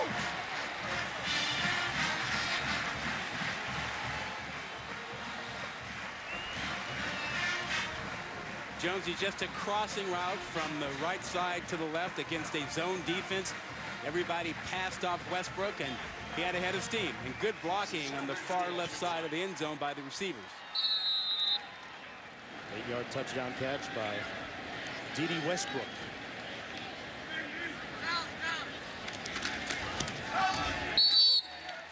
Extra point is good. And they're up 3 touchdowns. Westbrook continues to rack up those TDs. Even across the field, you cannot stay with me. He might be the fastest Westbrook in this Oklahoma area, if you know what I mean. Well, basketball reference. Oh, yeah.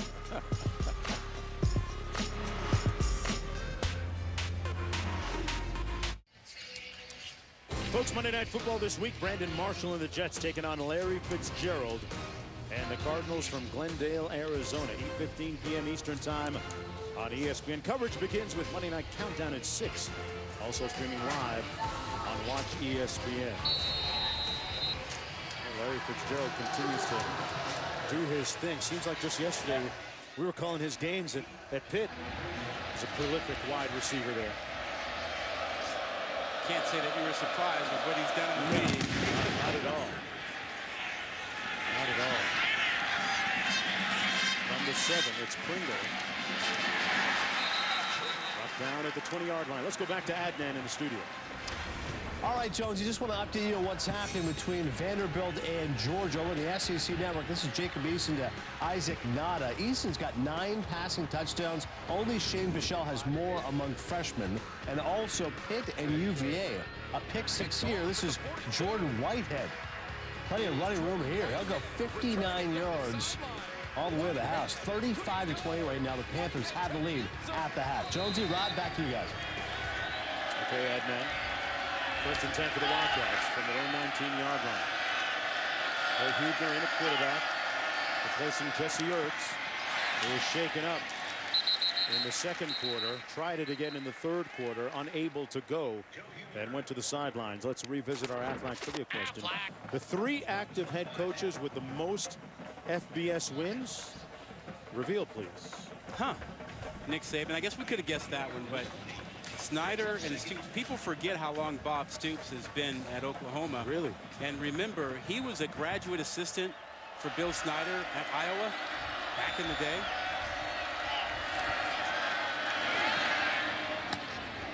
complete to Burton. Yeah, he talked about, Stoops did, taking a little bit of a pay cut to be able to coach his own group, his own core of players. Well, what he did was he was running the scout team for Snyder, as Snyder was the offensive coordinator, and then he left and went to Kent State as an assistant coach, and then Snyder brought him to Kansas State when he got that job, and he took a pay cut to go work with Snyder. Stoops had some good DBs at K-State back in the day. Chris Kanji, one of them, played in the league for a while. Backside heat, sack at the 18 by Obo. And a very good way to punctuate 3 quarters in the book so far for the Sooners. They lead by 21 points, 31-10. As they look for a win here to break the trend of visitors winning in the last 5 games between these two teams. 15 minutes to go when we come back.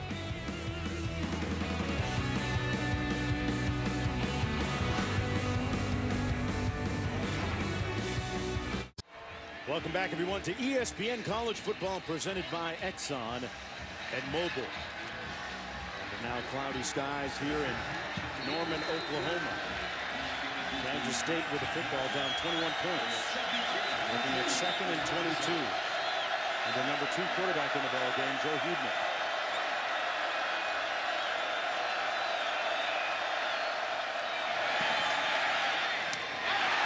Almost intercepted. The route jumped by Will Johnson. Incomplete. Huebner is fortunate that this wasn't picked off. And that window was not open. Not open. And Kansas State has struggled offensively since Ertz was banged up late 2nd quarter. The quarterback run game has pretty much gone away. Only the quick passing game has been there, but not as effectively. 3rd and 22. That's a challenge. It's a real challenge for this offense.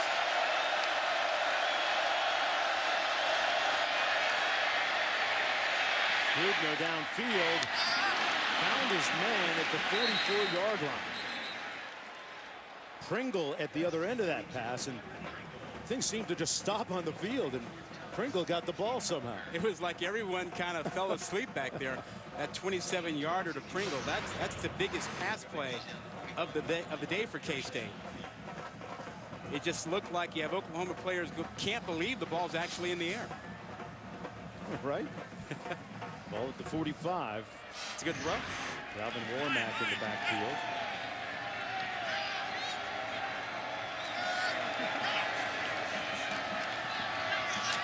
Pass complete to the edge to Heath. Good open field tackle by Stephen Parker, the safety. 6'1" junior out of Tulsa, Oklahoma. Tulsa's got some pretty good in-state football. It was a good game between Norman North and I think the rival team from Tulsa last night. The Stoops boys were part of the winning side for Norman North. He's got 2 twins, I believe, who are players being recruited. I don't know if Oklahoma's recruiting them, but certainly other places are recruiting them. 2nd down and 8.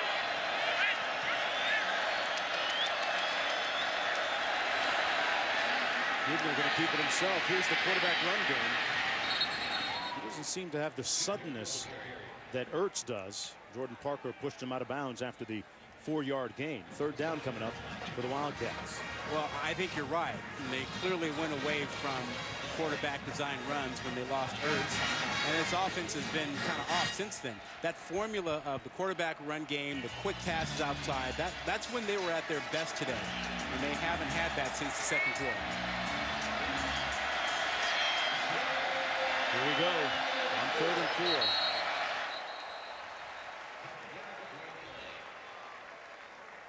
Make that 3rd and 9. Yeah.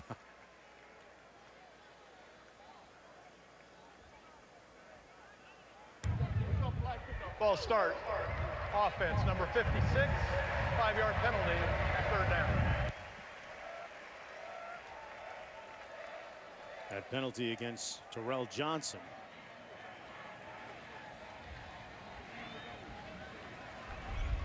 Johnson and Dalton Reisner, a couple of guys on that offensive line, were talking about payback this week for that 55-0 pasting that they took last year up in Manhattan, Kansas. 3rd and 9 coming up.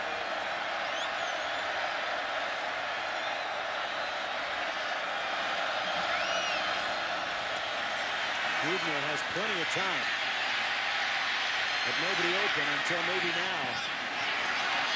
Great pass and catch. Touchdown, Kansas State, Dominique Heath. Hubner bought himself enough time for the touchdown. 54 yards as he got in behind Jordan Thomas. Well, Hubner extended the play, and as he extended the play, there you see Jordan Thomas up top. He's playing the quarterback and lost sight of Heath completely. He's thinking about Hubner maybe running with the football and just lost where Heath was, and Heath did the right thing and took off for the goal line, and so all of a sudden he got a touchdown and almost the entire 4th quarter to go in a 2-possession game. What about that 3rd touchdown catch this season for Heath, the 6th of his career? And that was a career-long reception. There was a flag down in the extra point. And as you said, Rod, this is just a 2-score game now, with plenty of time remaining. Well, and when you look at Oklahoma defensively and their injuries and those poor plays, that's the thing that makes you question whether they can win the Big 12, whether they'll be in the hunt come late November. Extra point good after the penalty. Extending the play, Hubner finding Heath down, and all of a sudden Kansas State, it's only 2 possessions, not over yet.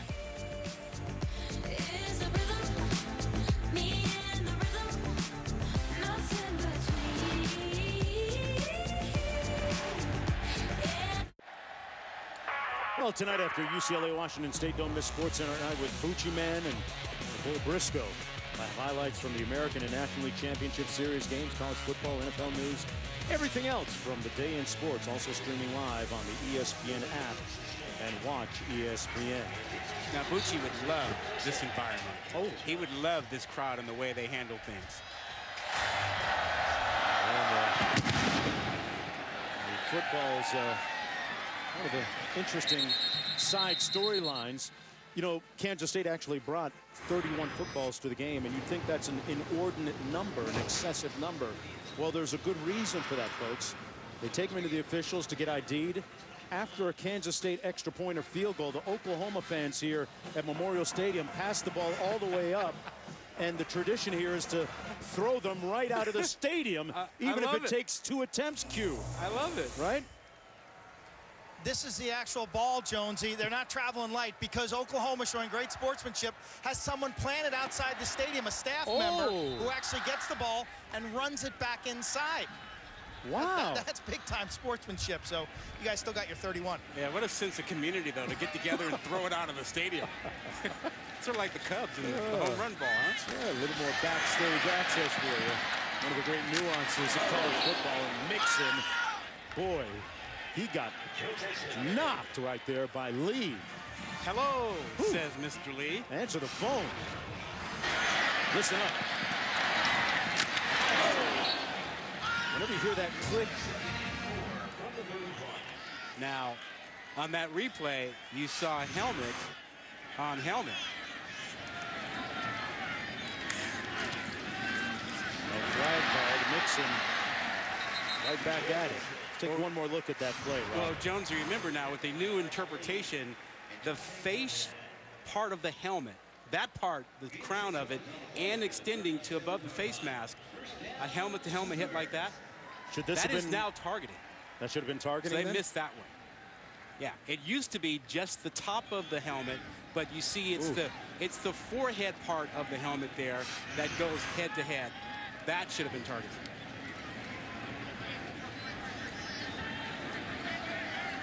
By definition. Mayfield hands it off. That was Joe Mixon again. They're using him a lot. And the reason we have that new interpretation is that Stanford's Francis Owusu got knocked out by a hit like that, and the ruling on the field was that it was not targeting because it wasn't with the very top of the helmet. Stanford's David Shaw complained they changed the rule within 48 hours. And so now, so long as it is the front part of the helmet from that face mask going back, that's considered the crown. Because you're still using your head as a weapon, and that's the part that a lot of coaches say, let's get out of the game. A lot of commentators are saying, let's get that out of the game. Right. 2nd and 9. That continues to be almost an evolving, fluid situation as they try to make the sport safer. Oklahoma. Sooners call their timeout. Now they've got one left. Up by a couple of touchdowns.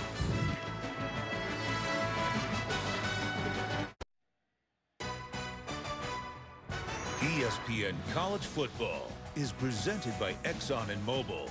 Refuel with new Synergy gasoline from Exxon and Mobil. Energy lives here. And Nissan, premier partner of the Heisman Trophy.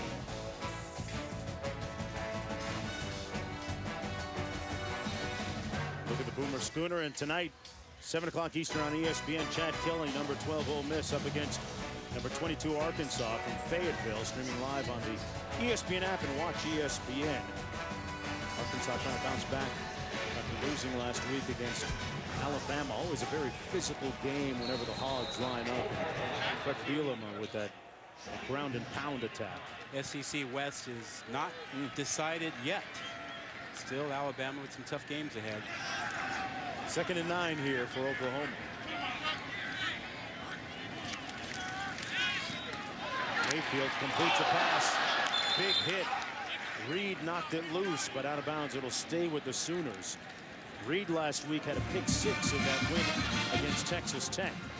Made the interception, took it 35 yards away. You're right. These guys are flying around. You think about what the safeties have done today. Adams, 10 tackles. Barnett, 22, and he caused that turnover that last series. So the guys on the back end for Kansas State stepping up just as Reed dared to make some plays. Now on 3rd down, want to roll the dice, bring some pressure, trust those guys on the back end.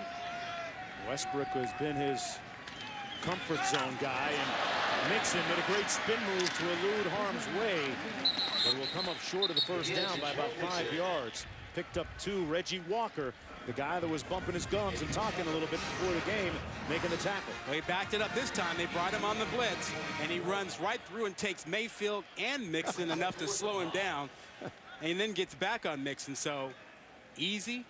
He's got 2 hands. He can fill those hands with 2 players.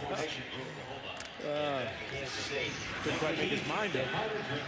He blew that play up, though. 4th and 5 now for the Sooners. Seibert punting. Fair catch called back at the 15 by Dominique Heath. Wildcats trying to make it 3 in a row, and Walker coming through on that last play.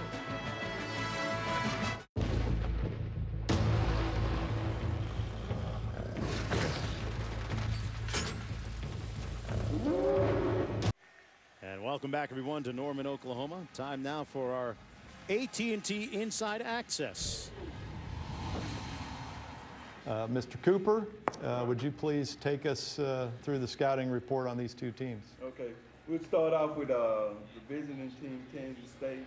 And be alert for delay a game on the defense if they're due.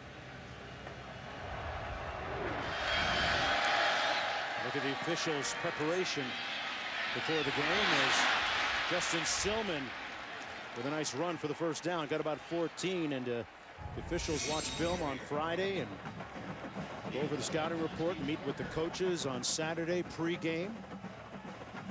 Talk about some of the nuances of what's to come in the following 60 minutes. So just don't show up and put on the striped shirt and walk on the field. I like what most people think. Also review their own game film afterwards. Review their own performance. Zuber.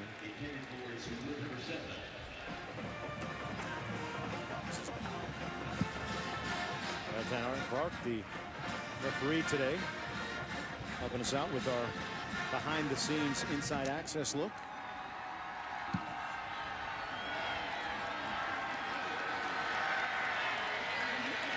There's a lot of moving parts in this sport. It's not easy. The rules alone are not easy. Huebner complete to Burton. Burton stopped up about 3 yards short of the first down. Third down coming up. Parker and Jordan Thomas making the stop. Yeah, Jonesy, we've seen Huebner miss that quick screen pass out to the wide receiver a couple times now. It's been set up with, you know, a blocker out there, and if he gets the ball up enough for the receiver to get it, they've got a chance to get a big play. 3rd and 3.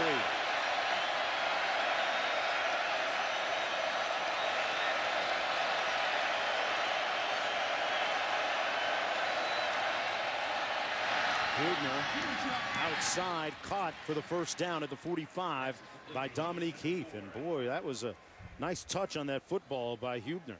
Well, if you're thinking about the 2-possession game now, you're down 14.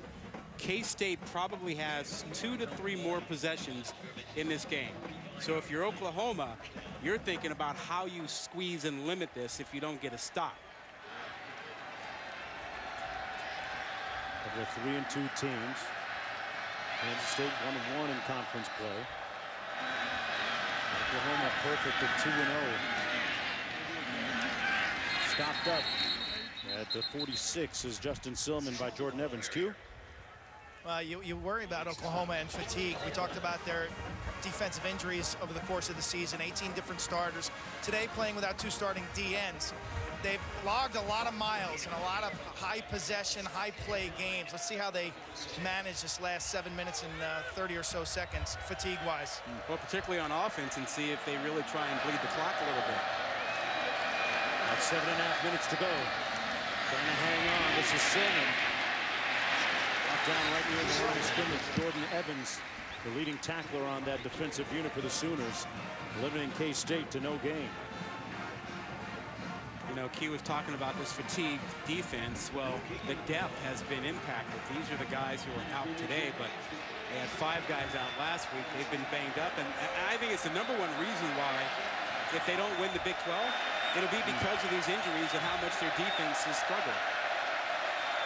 Trying to get guys healthy and back again. The defensive front has been one of the strengths of the defense.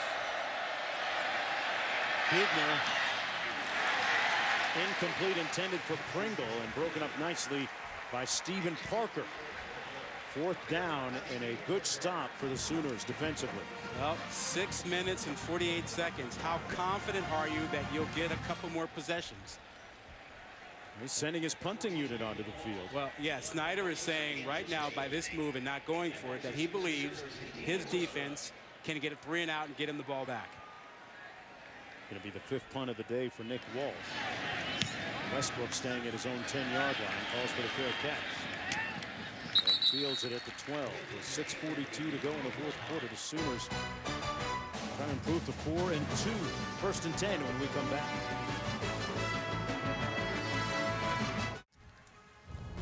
Hey folks, this college football season, stream every game live on the ESPN app and on Watch ESPN. Download the app or visit watchespn.com today.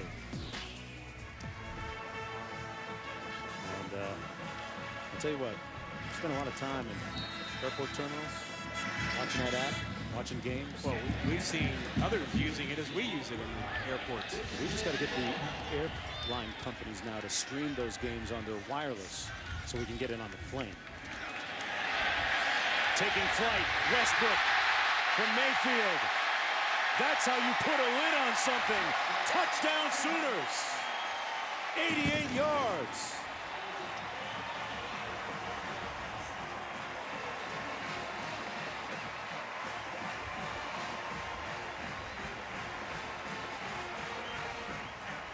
Well, when you can do that, you don't need to bleed the clock. You just send Westbrook out and have another breakdown in the K-State secondary, and guess what? You've got that 3-score lead again. And another long touchdown reception from Mayfield to Westbrook. Quickly becoming the most potent pass and catch combination in the conference. 3 consecutive weeks. They have detonated in a big way, Rod. It's the 2nd time we've seen this today. Really jumping up on the run when you're supposed to be playing the pass, and Westbrook is completely by himself. Safeties and corners really come up thinking, oh, they're going to run the ball, and they completely forget their first responsibility. And Westbrook looks like he's at a track meet all by himself. Career-long pass and reception. Baker Mayfield looks like he's saying bye-bye to Kansas State's hopes. Last week, Westbrook had 3 touchdown catches in that win against Texas. All of them 40 yards or longer. And look what he's done in the last 3 games now. Remember, he started the day on the bench. Oh, yeah, that's right. He had the 2-play penalty. I don't think it was intended to be a 2-play penalty. But that's one of those things. You learn your lesson, get in the ball game now. Yeah. Baker Mayfield, meanwhile, 24 of 30 passing, 339 yards, 4 touchdowns, and just 1 blemish with that interception. Baker Mayfield, a different kind of personality at quarterback for Oklahoma. When you look at the type of QBs they've had there, personality-wise, going back to Josh Heupel, Jason White, Landry Jones, a little bit more introspective and not quite as outspoken. But Mayfield, he likes to seize the day and have fun in a boisterous way. Let's go back to Adnan in the studio. All right, thank you, Jones. You want to update you what's happening over on ABC. It's a dogfight between NC State and Clemson. This is Deshaun Watson finally coming through his first rushing touchdown of the year. It's 17-10 after 3. Do not forget, coming up next here on ESPN, Dalvin Cook seeking his 4th straight 100-yard rushing game as he has come on strong after a slow start to the season. The Seminoles are taking on Wake Forest. Kickoff just under 40 minutes from now. Jonesy, back to you. Hey, Adnan, Dalvin Cook from Miami Central High School, where they play the best high school football in the country down there in Dade County.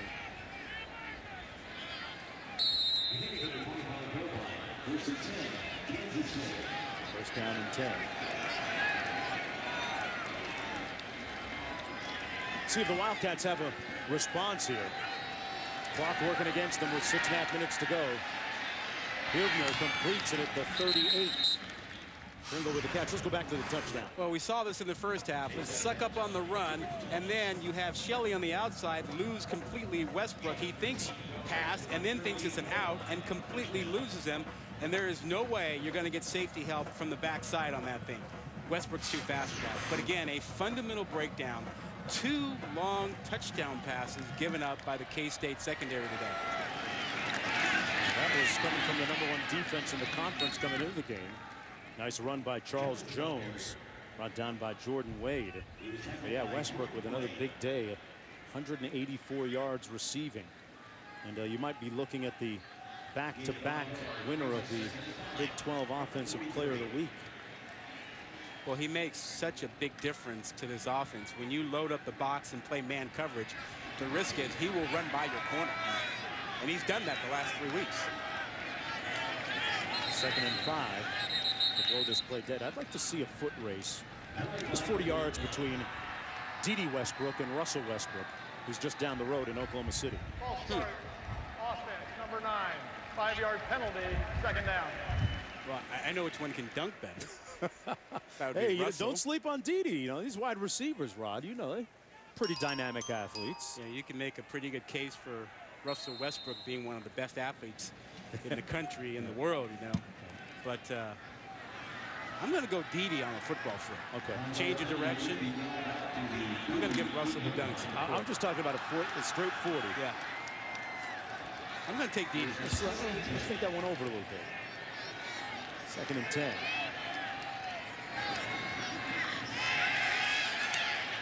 Hugler going downfield. Knocked away nicely by Jordan Thomas. Thomas was victimized a little bit earlier today, but well defended that time. And Thomas gets back, and you'll see him in good position to make this play. So do you think this Oklahoma defense is good enough for them to win the Big 12? I'll tell you what, it was plenty good enough today against Kansas State. I'm not sure how they hold up against a Baylor, though. Well, they will see Baylor in November. And that may decide what happens. And a lot of people have already assumed that the Big 12 conference champ will not get into the playoffs. Not clear that's the case. Hugner downfield, incomplete. Jordan Thomas in the neighborhood intended for Corey Sutton. Let's get back, Rod, to what you were talking about, the Big 12. Interesting times in the conference. The meetings are going to table the expansion discussion for later on. But in terms of the playoff, that's going to happen next year. Still a lot to be determined, though. Well, right? we know that they have a Big 12 championship scheduled for next season. They are in the process of deciding where that will be held. They have requests for proposals out there now to decide which stadium will host that. But if you're thinking about this season, what happens, I'd say right now, the Big 12 is the conference that's on the outside looking into the playoff. If Baylor goes undefeated, I think Baylor is in a tough position because a lot of folks want no part of Baylor in a playoff, considering all the trouble they've had on campus with the sexual assault and lawsuits and the like. Interesting point. And, you know, we were talking about Westbrook and the day that he's had. D.D. Westbrook. More than just today, but the last several weeks, he has been lit, as the kids like to say. Talk about combustible. Yeah, I mean, he's really opened up the offense, you know, whether it's on the outside or those slant passes, that was a crossing route. But the last 3 weeks, 7 touchdowns over a 3-week period, 8 touchdowns actually, 26 receptions. He's had a season in 3 weeks. No doubt. 1st and 10, and nice run by Adams. Quint? Yeah, Westbrook finally healed from a hamstring injury that was looming during the Ohio State game and the Houston game. He's tight friends with Sterling Shepard, who's now with the New York Giants, and he's really worked on his route running, especially at the top of his routes. Talks about kind of nudging it or pushing off defenders, and he's got his mind on running perfect routes this season. I also see his body as being considerably stronger than it was a year ago. Yeah, Shepard, a tough guy to replace, Quint. And after this play, Rod, I want to ask you a question about that injury that Q was just referring to. The fact that Westbrook wasn't quite 100% against Ohio State and against Houston in those losses, mixing on to the 25. How much impact do you think the committee might factor that variable in when you start evaluating Oklahoma in the spectrum of the prism of the college football playoff? I think it's a non-factor unless you have another conference champ. Assuming Oklahoma wins the Big 12, you have another conference champ with 2 losses. If that happens, then you have a comparison and a discussion about the impact of why they lost those 2 games. But until then, it's going to be teams that are undefeated or have 1 loss. I mean, that's what we've seen so far from the committee. 3rd down and 5, 3.5 minutes to go. Pass to the edge and a catch. Good move at the line of scrimmage by Geno Lewis. And he picks up the 1st down, picking up 7. Here's a look at the remaining schedule for Oklahoma. They do get Baylor at home on November the 12th.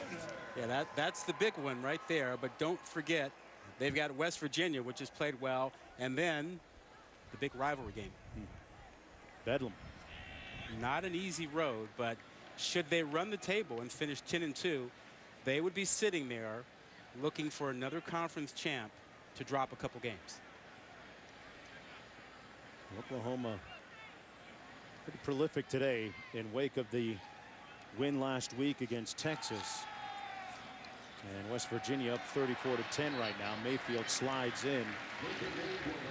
And, you know, you talk about that Texas-Oklahoma rivalry, and sometimes people think, oh, there's going to be a little bit of a hangover, a letdown after playing Texas.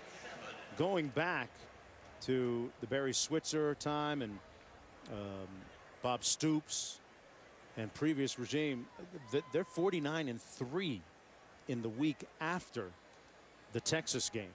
So you can pretty much throw out the concept of a hangover. So you're saying Texas takes nothing out of them? Yes. Not lately. Well, yeah, and Bob Stoops said yesterday, he said, we're Oklahoma. Yeah. It's about more than just Texas. We're supposed to beat everybody. Yeah, they've got 510 total yards today, partner. 2 minutes to go. And Oklahoma going to improve to 4-2 on the season. K-State will drop to 3-3. Now remember, K-State did not make the postseason last year. And I think the realistic goal for K-State is to get to a bowl game this year. And if Ertz is healthy, and we don't know what his status is, he has not played really the second half after that first throw. But if Ertz is healthy, they still have an opportunity to win enough ball games in the second half of the season to be a postseason, a bowl team. Yeah, they went 6-7 a season ago in an injury-marred season. Abdul Adams with a nice sprint, a flag down the field, though.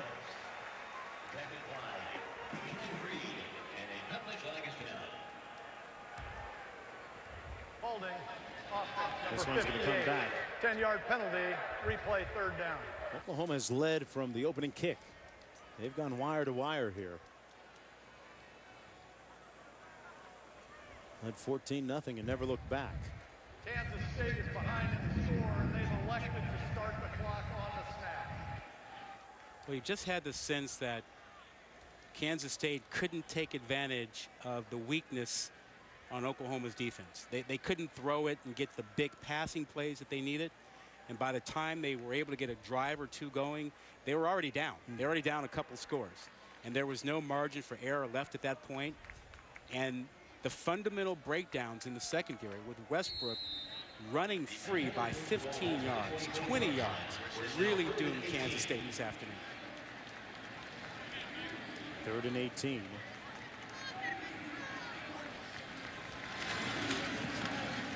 Adams again going to try it. Brought down by Jordan Willis. And Oklahoma's offense with over 500 total yards there. And you mentioned the Big 12 having meetings on Monday to talk about a number of issues. A lot of people assumed there would be some sort of announcement coming on Monday about expansion. The latest rumors out there suggest that that's not going to be the case, that they may table the expansion. Who do you think issue. is a good fit potentially for this conference? Well, from a football perspective, it's certainly Houston. But this is more than just football. This is about money and how the Big 12 gets enough dollars to make it worth their while to add another team. And I don't think anyone brings them the kind of money that they want. But if it's just football and what happens on the field and recruiting, you bring Houston in. Maybe you bring Cincinnati in. I don't know. There's been a little bit of talk about BYU on the fringes too, right? I think that's complicated. I think from a football standpoint it makes sense, but the fact that BYU does not play on Sundays, the fact that they have some issues in their handbook, their code of conduct, which are considered to be discriminatory, that's a problem for the Big 12.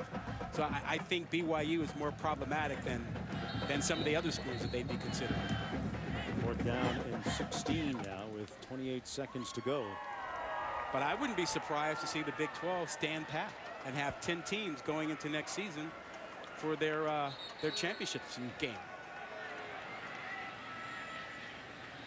Oklahoma are 7-time national champions. When you think about the lineage of great football players that played here. Talked about the Selman brothers, Billy Sims, Joe Washington. One of my favorite quarterbacks of all time in college football, Jamel Holloway. Real wizard running that wishbone for Barry Switzer. And my favorite shot of Jamel Holloway, I'll always remember a picture of him on the sidelines wearing Barry Switzer's fur coat during a game. I mean, that's swag before we were talking about swag. You know? I hear you. But you can't drop a little J.C. Watts. Okay. No Jack Mildren. Yeah. Oh, you know? J.C., yep. Meanwhile, Florida State, Wake Forest coming up next as the Seminoles look to capitalize on their big win against Miami last week.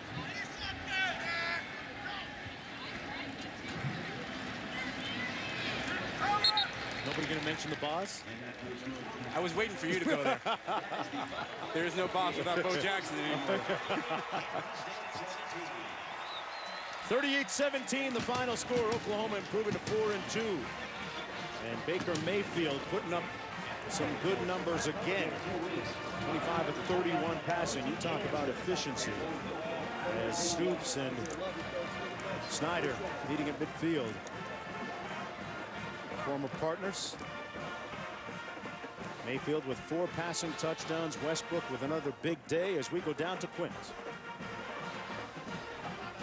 Familiar faces for Coach to shake hands with some former folks you worked with. First of all, the start. You scored on your first 3 offensive possessions. What enabled, what was responsible for the strong start? You know, the offensive execution, I give those guys credit. They executed really well. Run, pass. Baker was great with his throws.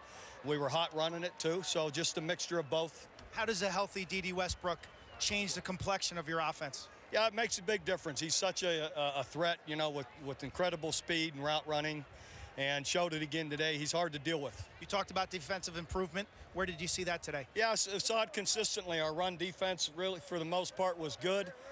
We just had a couple of, scramble plays. A guy broke out. But overall, I just thought the discipline and again, the execution, we were where we needed to be and tackled pretty well. Congratulations, Coach. Nice win. Bob Stoops with another big week offensively, and his defense, which has been much maligned, answered the call. Bunch of guys nicked up, but the guys that were there got it done. Final score 38-17. Coming up next, college football continues. Wake Forest taking on number 14 Florida State. Rod Gilmore, Quint Kesnick, and the talented people behind the camera you never get a chance to see. Thanks for watching, folks. Right now we're going to send it back to College Football Scoreboard. So long from Norman.